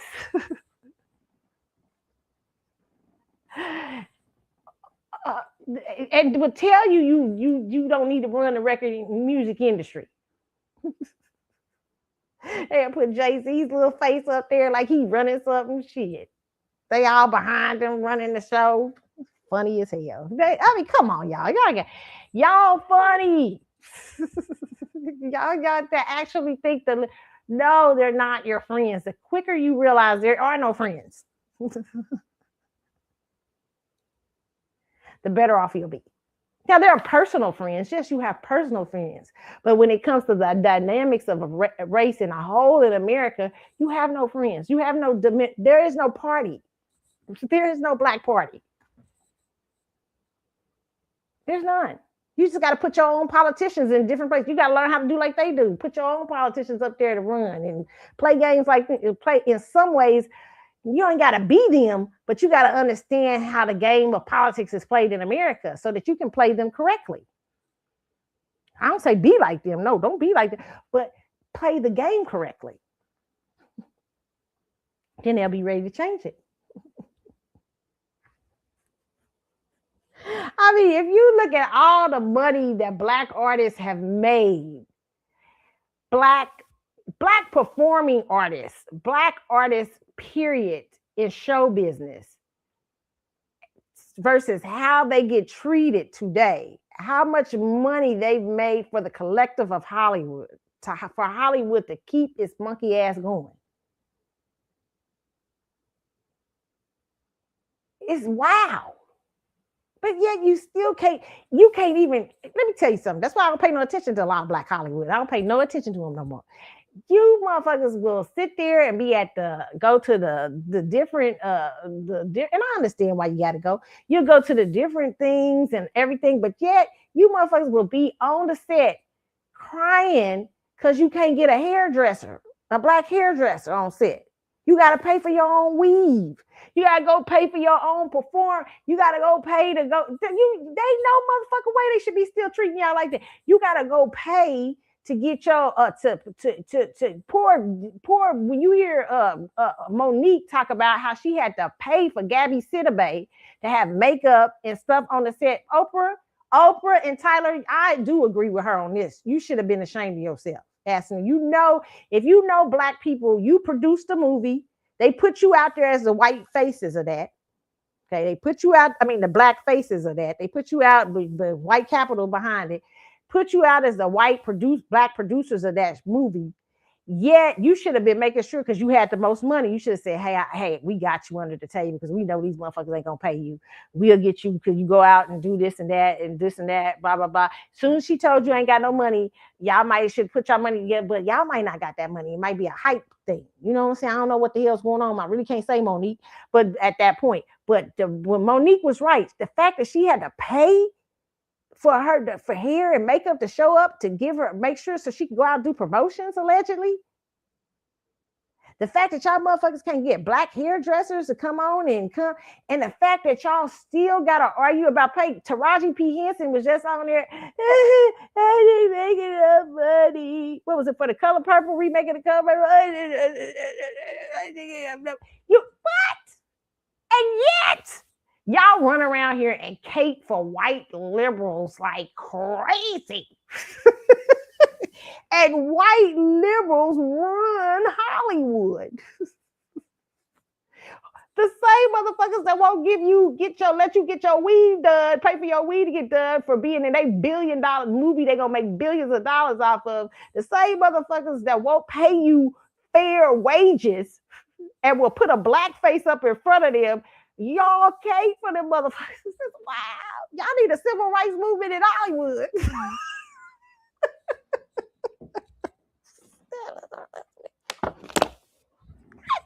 It's crazy.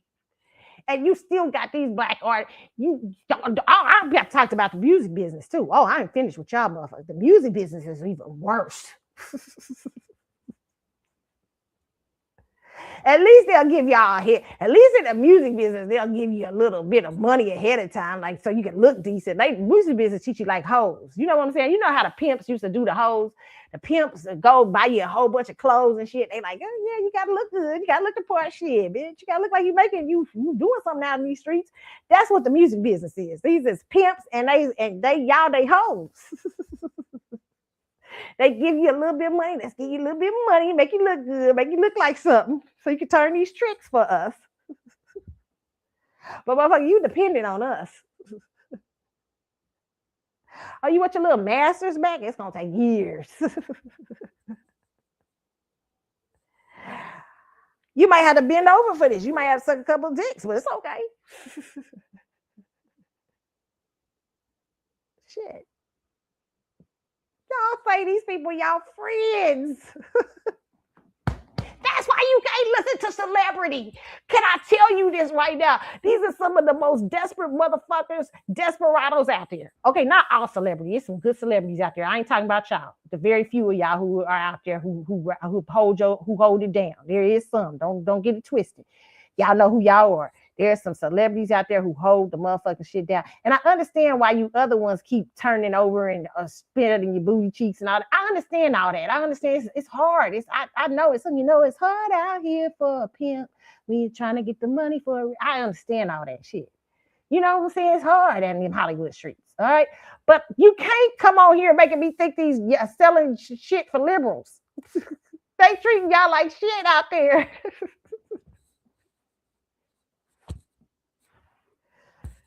Look at Puffy right there. Okay, I'm about to stop after this. I'm going to stop because I'm getting on them today. Puffy right now, the face. We won't stop. No, we won't stop. Puffy running around on Revolt TV, all this stuff. So rock. But let me tell you how the white liberals undid Puffy. They got Puffy up there under the jail. Puffy in jail for just no reason but being a freak. He didn't even go to jail for domestic violence.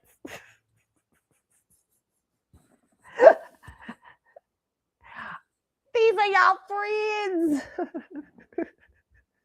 I can't. It's crazy. It's crazy.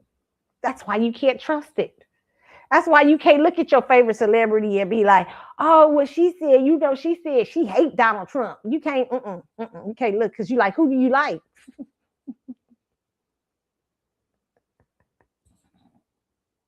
Who do you work for? You gotta remember these motherfuckers was hanging with Harry. A lot of them was hanging with Harry. What's his name? What's the man's name? And he got in jail for nothing too. But he was the one doing all the black movies and stuff in Hollywood. What's his name? Harry. What was that man's name? Just went to jail. Henry. What was the one that been in jail for a long time? What is his name? Candace Owens did a special on him.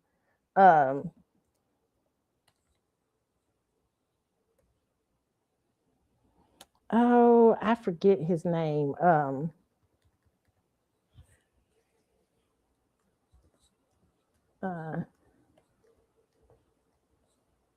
Let me look.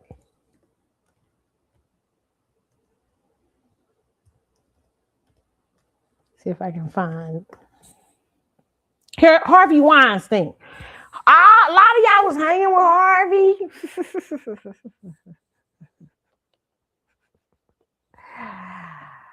How many motherfucking tricks did Harvey make y'all turn? I don't know. You know what I'm saying? I'm just saying. You know what I'm saying? Y'all running around. That's why you can't trust.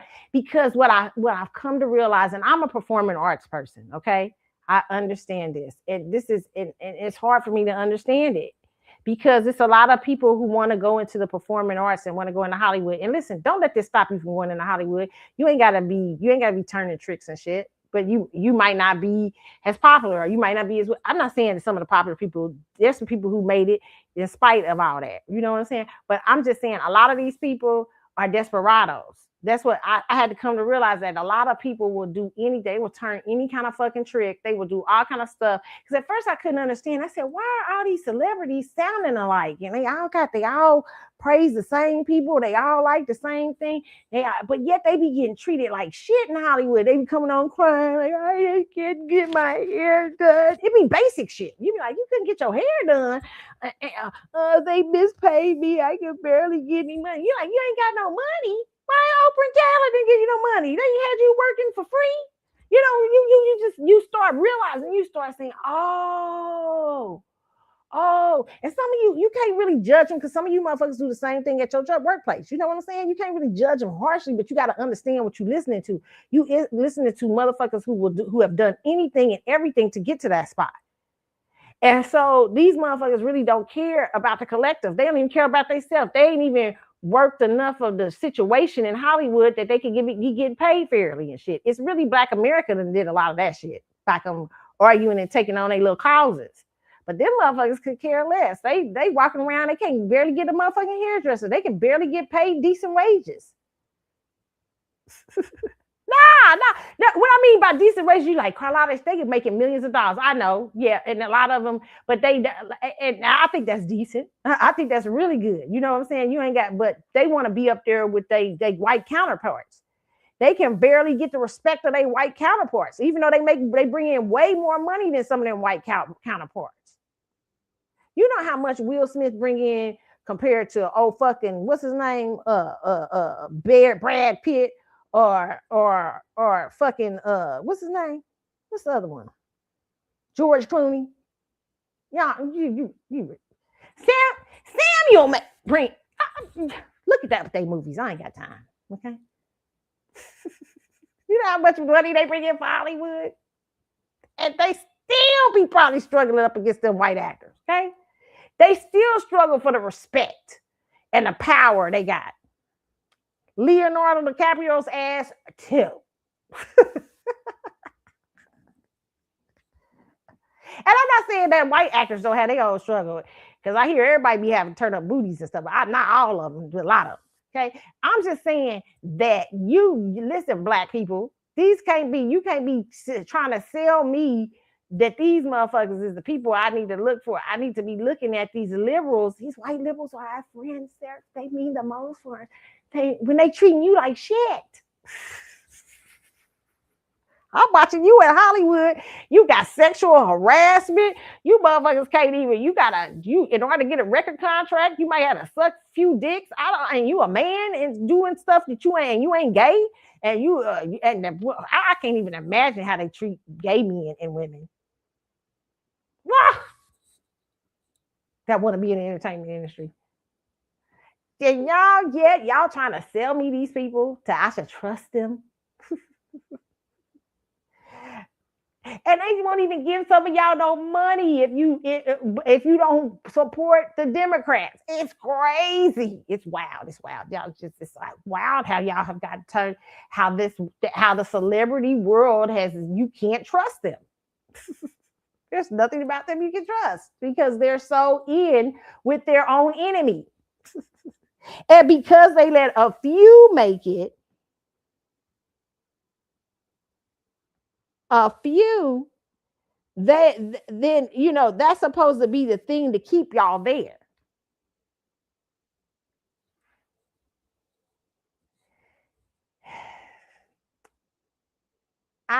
I don't understand it. I never have. It's a funny world we live in. Okay, so you can't trust. I'm just trying to tell y'all right now, you can't trust the Hollywood things. Okay, Hollywood has its own set of vices, and the people who are celebrities in these things that try to sell themselves, because there's only our community is one of the most communities that are influenced by celebrity. Most other communities aren't, but we are heavily influenced by these people, and we don't understand that we're watching some desperados.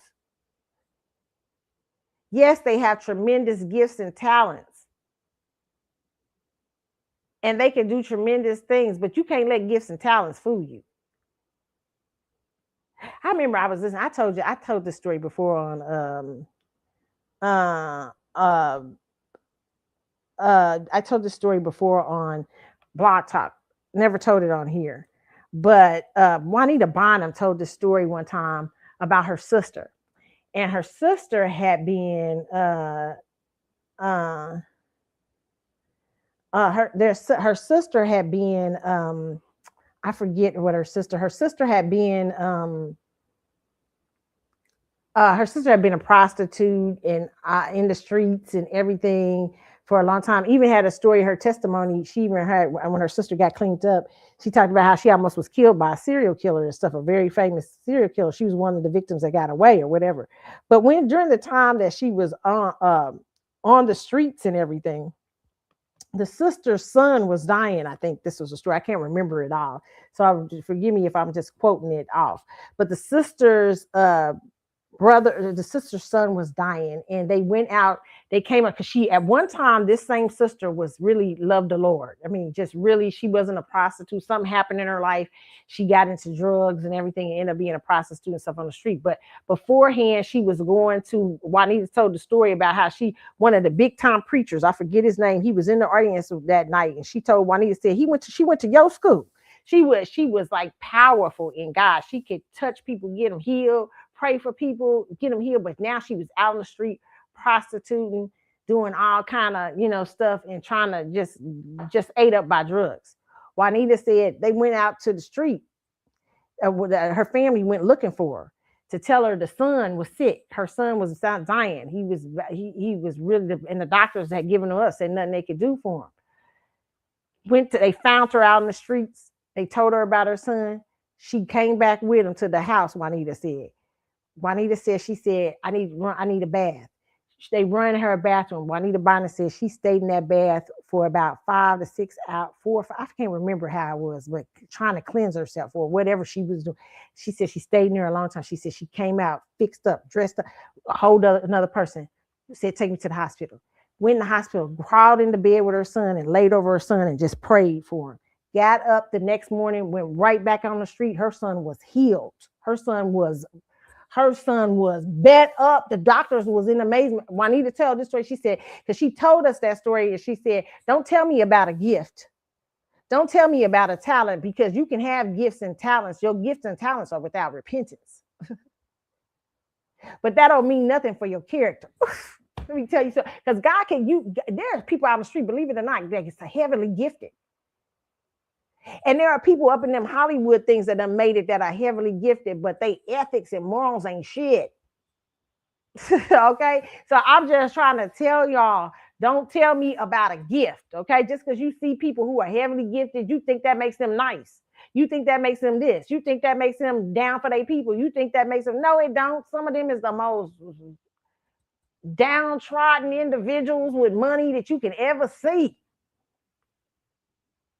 They just sold out. They ain't got no soul. Some of them just out there just with no soul. They soulless, some of them.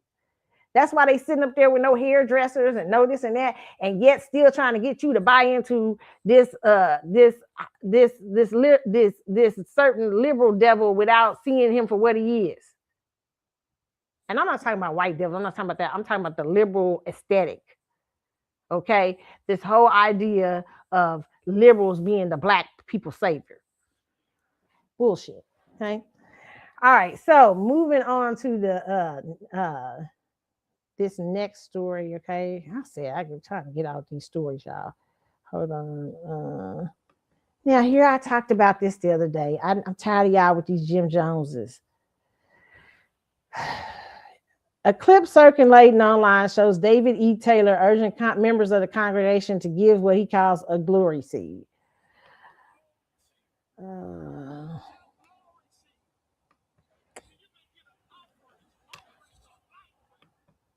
Oh God, I gotta show what y'all talking about. Okay, because I need y'all to understand some things, okay? I'm just really going out of control with the preachers, okay? And preachers, you got to start knowing better than this too, because I think some of y'all trying to go viral and y'all not using discernment in these days and times. How you talk about giving, even though there's a certain aesthetic that black people, that preachers have with the congregations about giving and things, but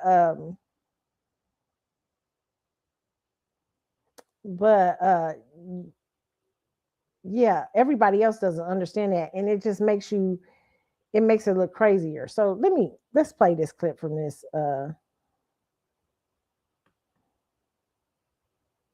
okay, why am I looking at 50 Cent? Hold on.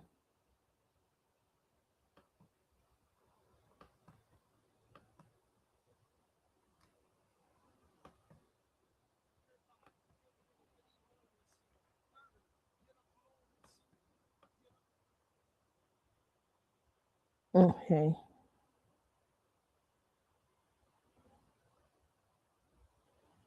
Let me take it, put it where this is.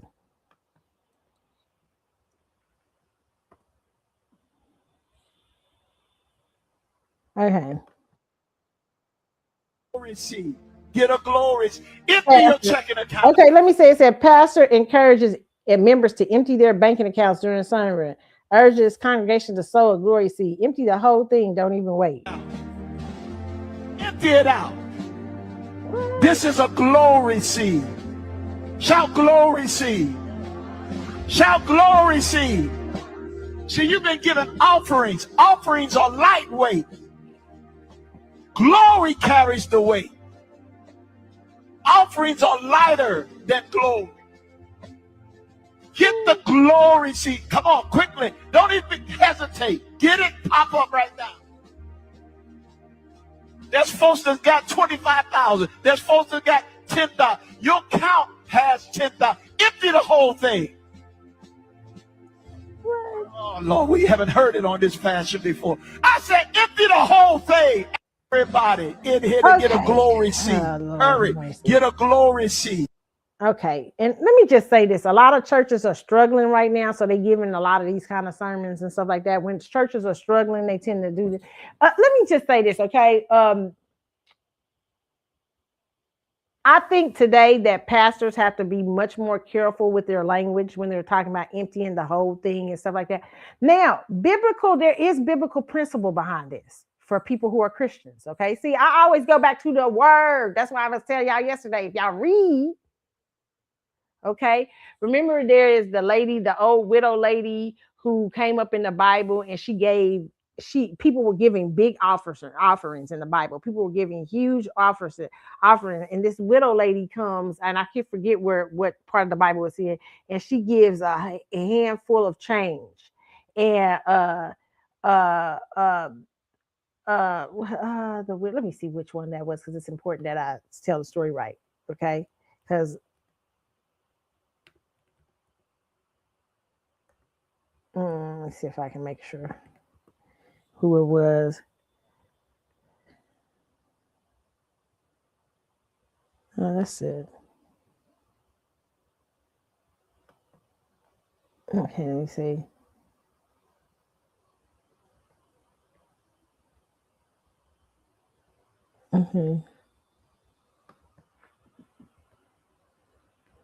Let me see.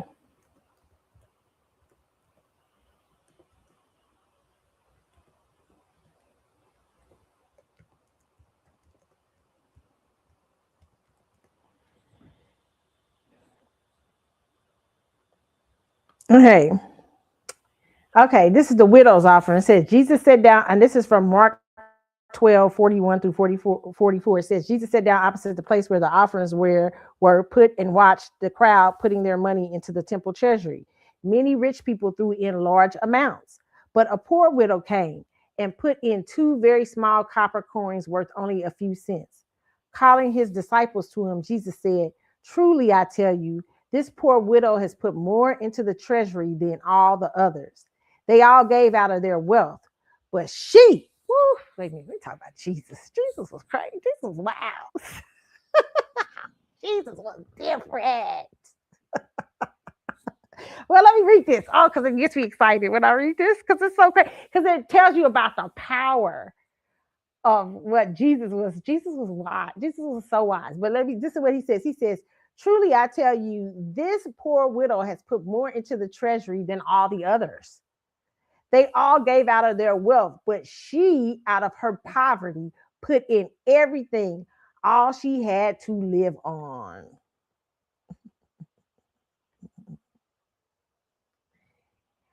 Okay, let me see. Let me put this, show y'all.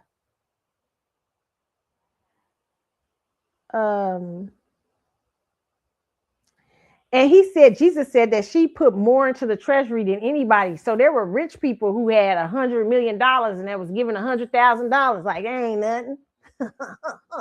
There was, rich people coming to have maybe $250 million and say, I'm going to give $2 million. Okay, that ain't nothing.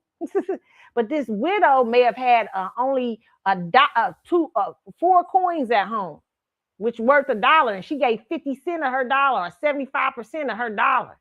Jesus said it cost her more.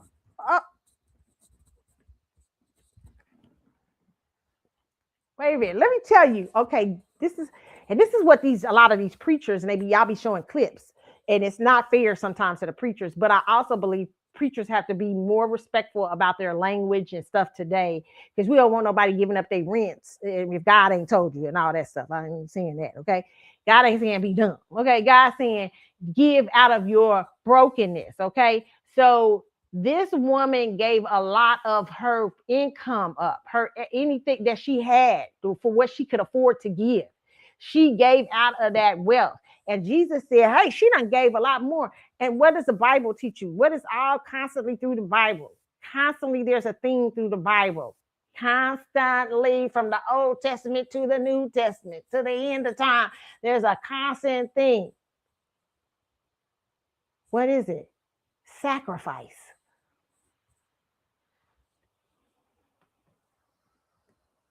Sacrifice. It's the theme of the Bible. It is the total theme of the Bible. So I know what you guys are saying. He shouldn't. It was irresponsible to use that language. But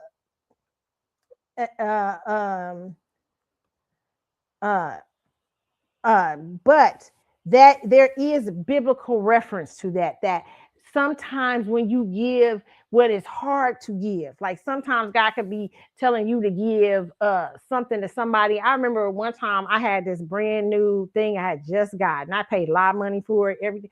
And I was like, man, and I had only had it for a little bit. But one of my friends was like, that's beautiful. That's something. I was like, what? But I felt immediately like something say, give that to her. Now I was like, shit, I just worked my ass off for this. You know what I'm saying? But I knew that it would bless her. And I said, God's gonna bless me in some sort of way. I gave that to her. Okay, because and that's I'm a giver. So you know, when I really am in my element, you know what I'm saying? So sometimes God can put on you to give something that is hard for you to give, but it's always rewarded. Okay. uh what is that quote? Let me try to think of it before I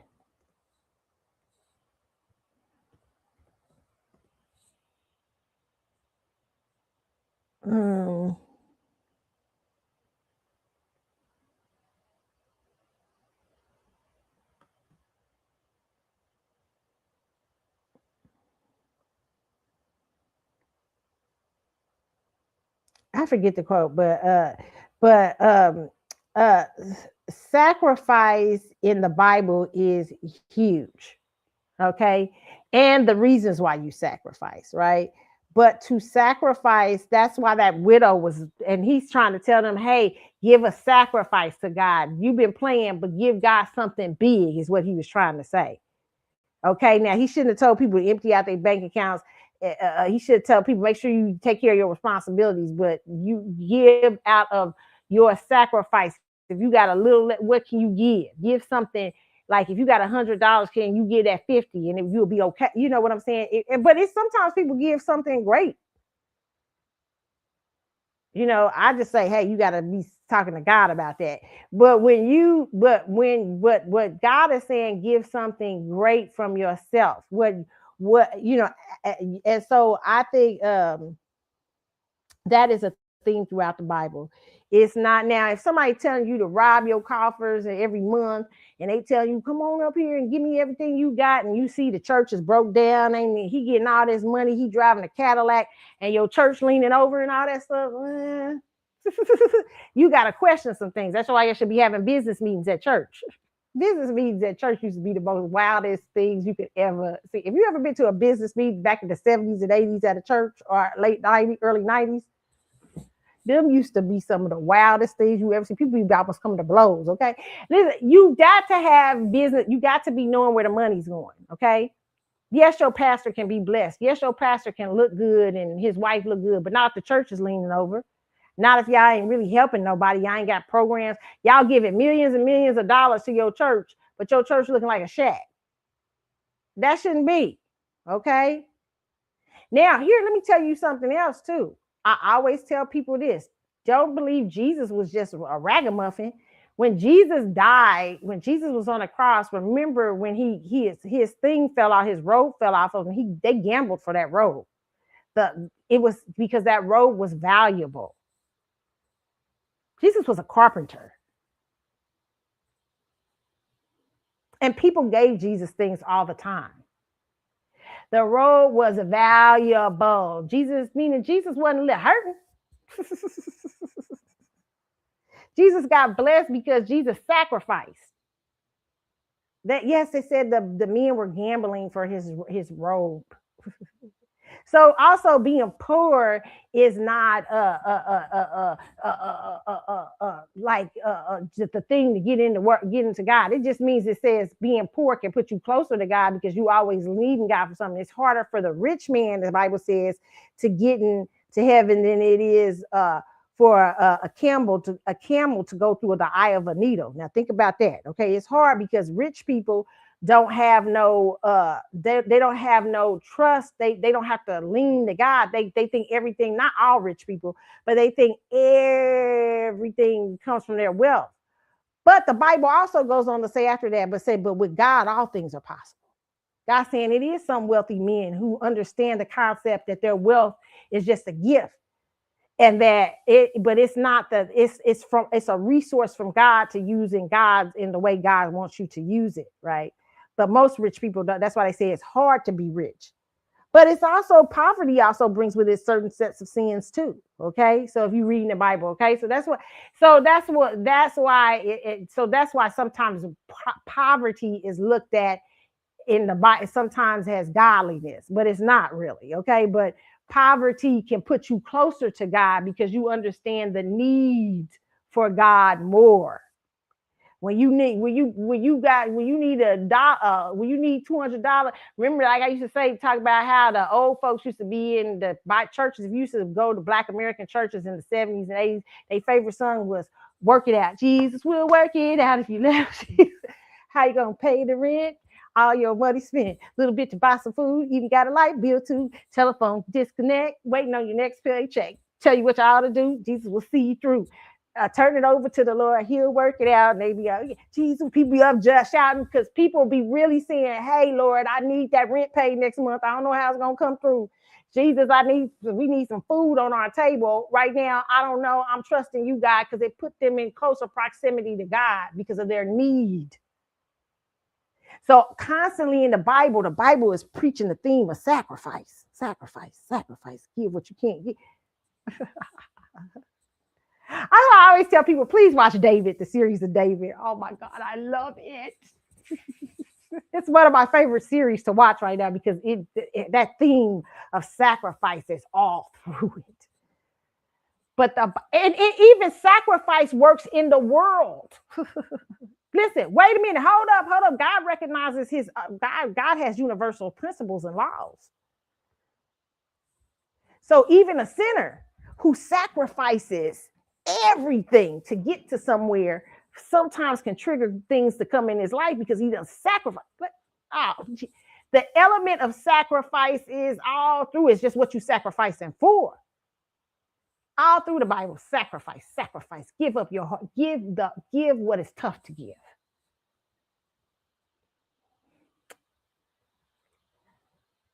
That's tough. It's tough. Because I've been here. It's tough sometimes. I'll be like, no, God, you got the wrong one. And God like, girl, you better give up that. And listen, every time you give up, I think I'm still living sometimes off the blessings of sacrifices I made years ago. That's why I say when you sacrifice, you may not see it in the way you want to see it, but you're going to see it. God going to bless you in some sort of way, whether it's through your health, whether it's through it's going to come to you, okay? But that's why I just try to tell people, yeah, you can't look at these Bible clips and just be like, especially if you don't know the word of God, because a lot of y'all be talking, look at that preacher talking crazy. No, that's really, he's talking about sacrifice, but he was irresponsible in his language, okay? So that's what I'll say on that.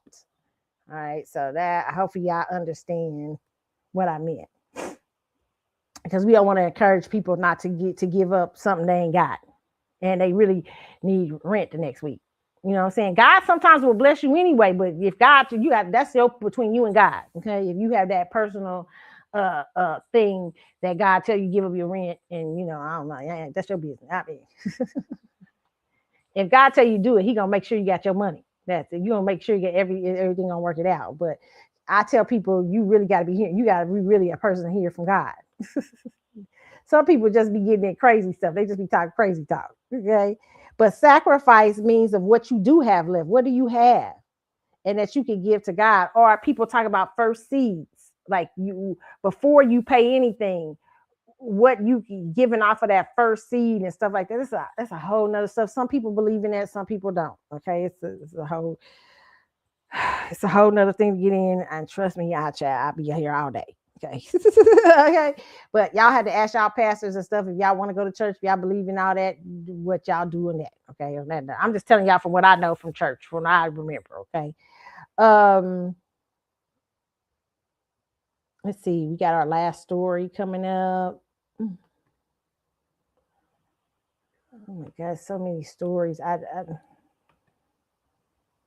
Hey, y'all sent me some stuff y'all wanted me to talk about. I may have to catch it in another show. Especially the thing about Trump I'll have to do that another show, you guys. Some of y'all sent me a couple of things about the Trump, this preacher talking about Trump, and a couple of things. I'm going to end it with Monique's moment because I love what Monique said this week. I thought it was very powerful, something she said. So I'm gonna leave y'all with this, and I think that's really good. This is gonna be our last story of the day, but I love what Monique had to say in this situation. So let me pull this up for y'all.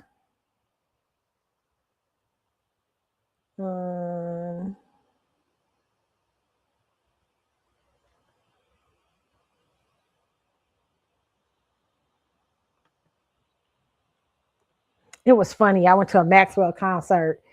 Y'all like, well, where you always go to Maxwell concert? But I love he. It was funny. He was talking about one of the preachers had did this thing about, and it was irresponsible of this preacher too. Talking about lock the doors up, and he's like, yeah, we don't let them go out when they trying to collect offering, right? Maxwell, he's at his concert. He was doing something funny. He said he was like, yeah, don't something leave. Yeah, he said, I mean, lock the doors. Not you give that five. It was funny. He was hilarious. But I was cracking up. I was like, you even done heard that? That is hilarious. That clip. He's like, lock all the doors. Don't let them out so they give my money. He's like, I'm kidding, but it was for everybody was laughing. It was really cute. I was like, oh, you are funny. Like sometimes I don't. It's so hard for me because sometimes he gives off sometimes so much anxiety. I mean, well, that's not anxiety, but he gives off like so much, maybe like that, like a like debonair like qualities and stuff that you can't see the funny. Like he's hilarious. So yeah, but he was pretty funny. Okay, but yeah. So we're gonna leave you with Monique. I just thought about that with that church offering thing. But let's leave y'all with this. Shoot, I'm like, shit, you can say he might well lock the doors on that cruise. Shit, that cruise is, I'm like, damn, every time I look around, I'm paying something. I'm like, I'm like, God dang. I even had to I may stay an extra day in Miami because I'm like, shit, it take me all day to get back home. So I might have to stay my ass an extra day in Miami. It's crazy. The cruise, I said, this cruise is a little bit high. Okay. Let me give y'all this, okay? Share this Monique's tab here. I love what she's saying. I think this is for a lot of people need to hear this, okay?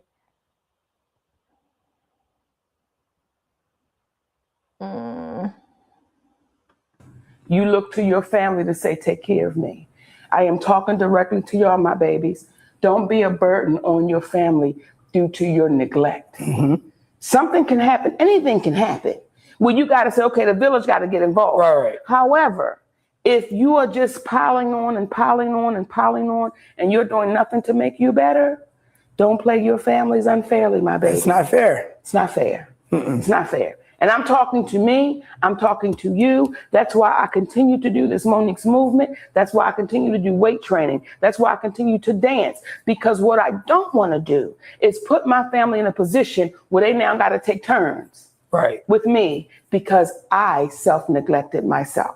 So happy 2026. Happy baby. 2026, y'all. 2020. And I say, I love what she said there. She said, do not neglect yourself. And Monique, you can obviously see Monique has a struggle with weight, but Monique don't let it get her. Monique always dancing and exercising and trying to get her body, her weight together and regulated and stuff like that.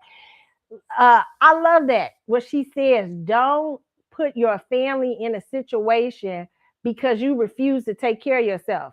Like she said, anything can happen. Anything. You can fall out tonight. You can get hit by a truck tonight and be messed up. You know what I'm saying? Anything can happen. And when those things happen, yes, like she said, the village got to get involved. People had to get involved because that's something that you didn't bring on yourself. Things happen in life. The Bible says it rains on the just and the unjust, right? You know what I'm saying? But when you are bringing your own shit into people's life, when you doing all kind of crazy stuff, and you eating any kind of way, you ain't paying no attention to the doctor, you just doing whatever the fuck you want to do, you ain't going to doctor's appointments, you ain't giving this and that, you don't care about yourself, and then you want your family to come in and start helping you because you done fucked yourself up. I saw this one time on a reality show. Let me tell you something. It was funny as hell, okay? It was a particular singer, a big R&B singer. And he was married for a long time, but he was out there playing the field, running around and singing and everything like that. But he ended up, he getting older and stuff, and he ended up with diabetes, right? His wife, his ex-wife, and him was separating, and his ex-wife was in shape and looking good and everything like that. And she was like, she left him in the middle of him starting to get diabetic and shit like that. She's looking good, and she started hanging with she started dating this other this is reality, this other rapper and stuff like that. And her daughter was like, Mama, why? He's really needing you right now and everything. She's like, you can see the mama didn't want no parts of it. And this is a woman that had been with him since probably the late 80s and stuff. And the girl couldn't understand why her mama was doing her that way. And I remember having a discussion on the podcast about this on the Blog Talk one. And I said, let me tell you something, young lady. That's because you didn't see the late 80s and the 90s when his ass was running around dancing. He could move and sing, and he was cheating on your mama, running around doing all kind of bullshit, not taking care of his health, drinking and drugging. And this person was drinking and drugging, doing all that shit and everything. And now he done got fucked up, and he want her about to lose a toe, about to lose an arm, an eye, and something. You want her to come in and help you. You want her to stay with your ass? No, she like, nah, bitch, you didn't take care of yourself. You barely took care of me. I ain't staying. How goes?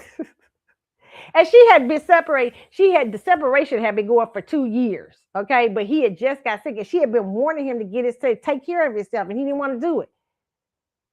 He wanted to still be running around. See, he was running around partying. Party. All the women wanting you. But is that, there's gonna still be a young girl out there that want him, or somebody that'll be willing to play nurse and all that stuff. Because why? Because he still got the name. He got the big name, and he gets the money. Somebody can get there and get, what I'm saying, get some checks. But she's saying, I done put a lot of my life into this, and I asked him to be healthy for us. I asked him to do this, and he didn't want to do this after putting me through the ringer. Fuck him. Here's a healthy. I got me a healthy couple of years younger than me R&B dude doing his shit. Who can still put it down. Man, I ain't out here. I ain't doing you no more. You just played me. See, that's what Monique talking about. Take care of yourself if you can. And we ain't talking about the man getting an accident or hurt or something like that. We talking about somebody who treated this woman like dirt, and then started neglecting himself towards the end. The woman went through with him. Then woman asking him, get yourself together, get yourself. He still didn't want to do it. She said she ended the ass. Then he got diagnosed with diabetes and shit like that, about to lose a toe, an eye, and all that. Wait a minute, I sure love her. I bet you do. Oh, Nick, no. Like I said about this one preacher, this woman married this preacher. She had been around him for 20-some years, child. Long ass time. Y'all know who I'm talking about. Allegedly, I remember I used to hear about her around the man. She been around the man for a long time. The man finally come to me, I wasn't ready to get settled down on a fucking cane. I said, I would have kicked this cane. What you do? What? Girl, I'm ready to settle down with you. I just kick your cane out the way. Get your ass out of here. She was she beautiful still, beautiful woman. She'd be with him a long time. She would have had did it, but I would kick his ass, kick that cane. Get your cane after you done broke all down and shit. Yeah, you could put me through. I've been waiting through side chicks and all kind of stuff. I've been waiting. And here you come on your cane time. Like, yeah, I see you the one. Wait a minute, girl, hold up. You the one limping to me. Are you serious?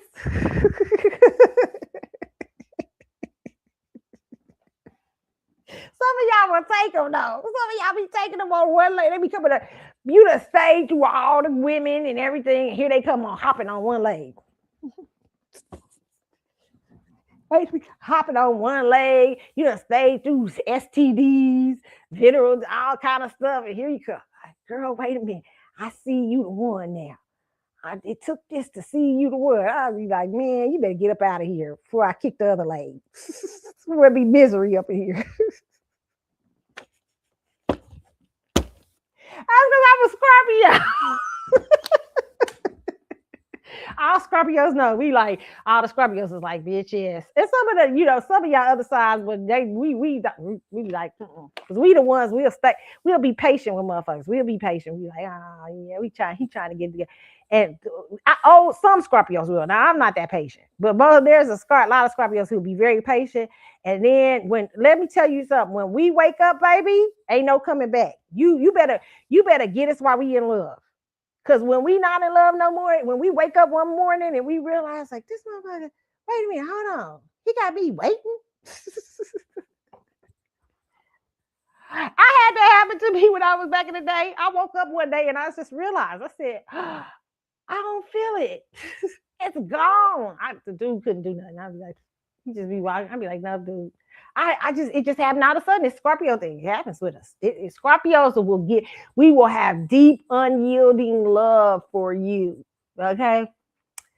But when you keep fucking with us, we got patience too. We'll stay a long time. We'll go through the bullshit. Some Scorpios, not all Scorpios, but some Scorpios will go through the bullshit and stuff like that and hear you talking about, yeah, I just ain't ready, girl. I'm trying to get my life together. I'm trying to get this money together. I don't know who I want. And Scorpios will stay and play with the bullshit, right? But when a Scorpio wakes up, and it's overnight. And that's why I said with Beyonce, I said, don't mistreat her, because she's a Lilith in Scorpio, and that's just even worse. And a Scorpio moon, and it's even worse. She will wake up on your ass and go, but Scorpio moons go gangster. Scorpio moons who wake up on your ass go gangster. Ask Giselle. Who's Tom Brady's ex-wife? She done went gangster. She went gangster all on Tom Brady's ass because she's Scorpio moon. She's went gangster. She's like, I'm done. I done stuck through it all. Nah, you can't play with Scorpio. You think you got devoted love, and you be like, because Scorpio love is so strong, and you be like, damn, I can, I feel her love. I can play around still. She gonna be there. Shit, don't play a Scorpio.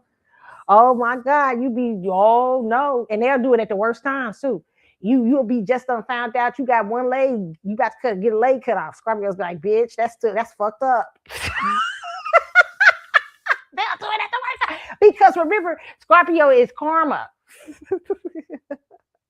When you fucking with a Scorpio, it's karma. So you can't do so. When you in love with that, if you care for a Scorpio right now, you know that Scorpio is in love with you, and you in love with that Scorpio, but you out there playing games and shit, and you ain't even really being honest with that Scorpio. This is I don't know, somebody might need to hear this. You playing games with the Scorpio, you sitting up there doing that. Remember, Scorpio, the sign of Scorpio is karma. So the reason this Scorpio done came in your life in the first motherfucking place, or even if you don't believe in astrology, the reason that November baby done showed up, because November is a chime of season change, season, winter, time changing, time, whatever. You know what I'm saying? So the reason this Scorpio done showed up in your motherfucking life anyway is about transition. Remember, Scorpio is also the sign of death, life, and taxes and all the other people's money. He or she done showed up to give you something. It's a gift. Even when they the worst, they done showed up to make some transformation. Okay. So if you sitting up there playing with that shit and you not seeing what the deeper meaning of that Scorpio showing up in your fucking life is, and you sitting up there, you like, I can just play it off. You feeling it. And you not telling the fears or whatever you got and everything. And you just letting them dangle out there. When they wake up, it's gonna be at your worst time. When they wake up, when Scorpios wake up, you gonna be coming like, I can always go back to my Scorpio, and that Scorpio gonna be like, what?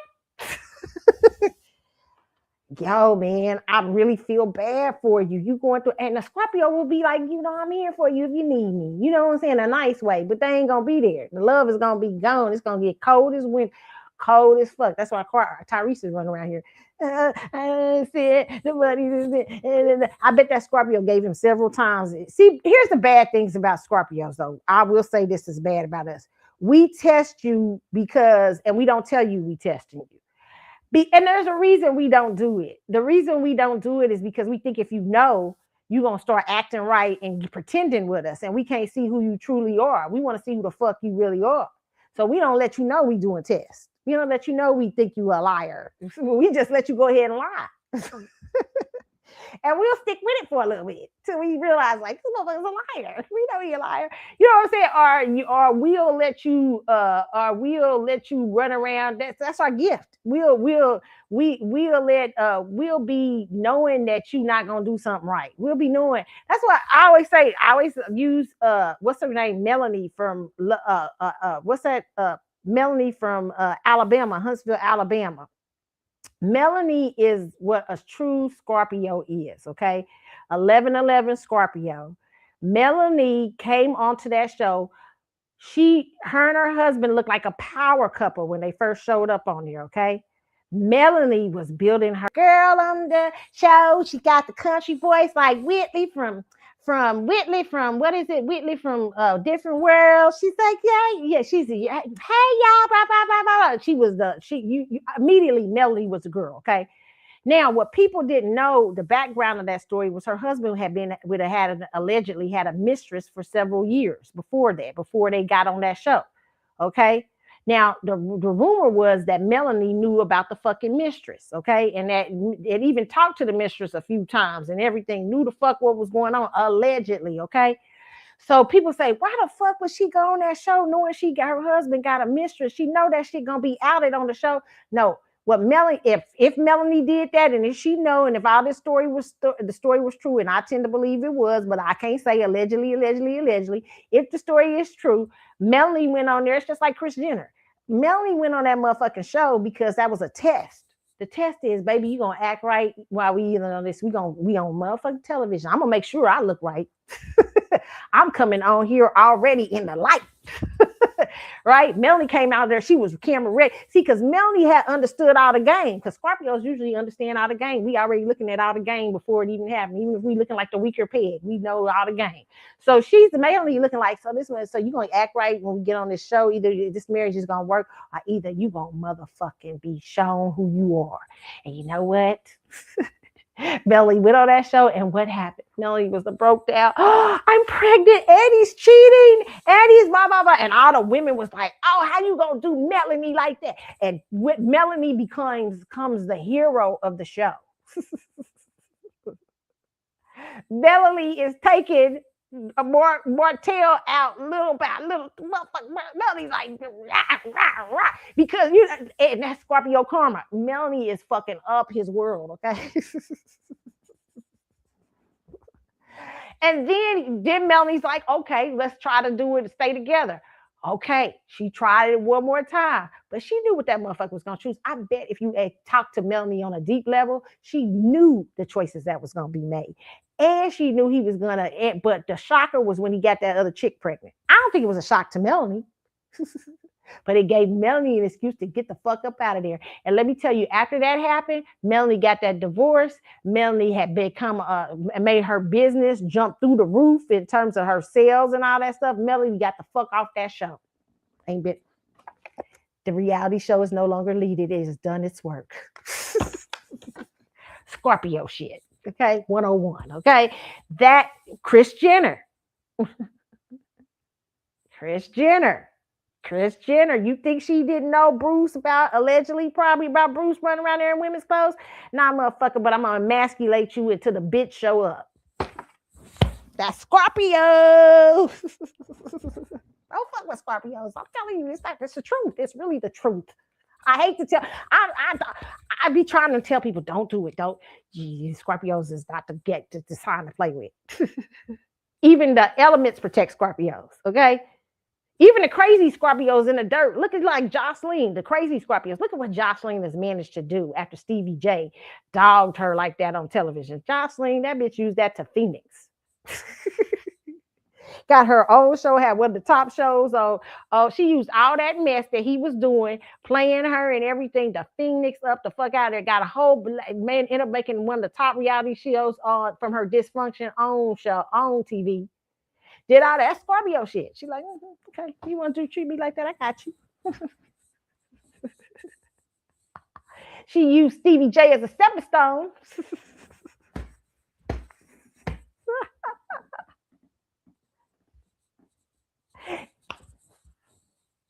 trying to tell y'all. I don't know why I got to do this. Somebody must need to hear about Scorpio. Somebody must be facing off with a Scorpio. I'm trying to tell you, just let walk away. If you done did some shady shit to a Scorpio, leave him alone. Okay, just walk away and try to keep your distance. Because that is Scorpio will turn. Kris Jenner, that's what Kris Jenner did. She just said, okay, you gonna dress like a bitch, you dressing like a bitch underneath me, the way I feel about you, because they say Bruce, she was crazy about Bruce. Okay, when Scorpios got that love for you, but you playing them, they done took a risk on you, and you still out here willing to be a female on the low. And she done gave everything. She done fell hell over here. You embarrassing her on that. You embarrassing her. Okay, so what did Kris Jenner start doing? Everybody used to talk about how Kris emasculated Bruce on that show. People used to talk about it. People used to say, dang, she was making him. That's because she was trying to bring the bitch out. No, she wasn't emasculating him. She was just bringing out who he was. She was like, show up. Where's Kathleen or whatever the hell her name is? Show the fuck up. You want to dress in women's clothes? Show up, bitch. That's Scorpio, okay? I am telling you, that's true Scorpio when it's angry, okay? Except if you learn to eagle and phoenix. If you learn to eagle and phoenix, you're a little less, you try to hold your karma back, but it still comes to people because the elements kind of protect you. So and God kind of protects, has a protection around you because you Scorpio is that. That's what it is. So that's why I'm just trying to tell you, if you got a Scorpio, don't play him. Just like, you know what, baby, I like you, I really love you, but I'm not ready right now. Just be honest. Don't try to keep them hanging on strings. That's the worst thing you can do. And they will be long gone, and you will still be paying for their shit. Because they said Melody is gone off the show. Melody is still motherfucker. She's leaving Corver all through at Huntsville, Alabama. I love it. This guy's crazy. It's crazy. All right, you guys. Thank you for listening to me. I hope you enjoyed the show. Remember, you can hit me up on the Carlotta Chat with Facebook page on Facebook. You can also, let me shout out to Susie. Susie, are you listening to me? Thank you so much for the Christmas card. I think I thanked you last time, but thank you. I appreciate you so much. Send me some recipes. She could cook really good. Okay. All right. So thank you so much. And you guys, I offer all the shout outs during the holidays. I appreciate y'all so much. Thank you for listening to me. I know I get a little rowdy on here. I got the cussing side. I got the spiritual side. I got all this, pray for me. Okay. You know what I'm saying? But you guys, thank you for listening to me. The Carlotta Travel Show, you can hit me up on. You can also hit me up on Facebook. I mean, that's Facebook. You can hit me up on X with on C Chatwood Show and Carlotta 72 are both things when I post on X. You can also hit me up on Instagram at Carly's with an S _ Galaxy. Somebody wrote me talking about, is it CARLIE? No, y'all know damn well Carly, CARLYS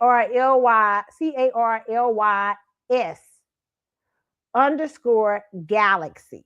Okay. No, it ain't no Carly's. No, it's not that. This is with the Y, okay?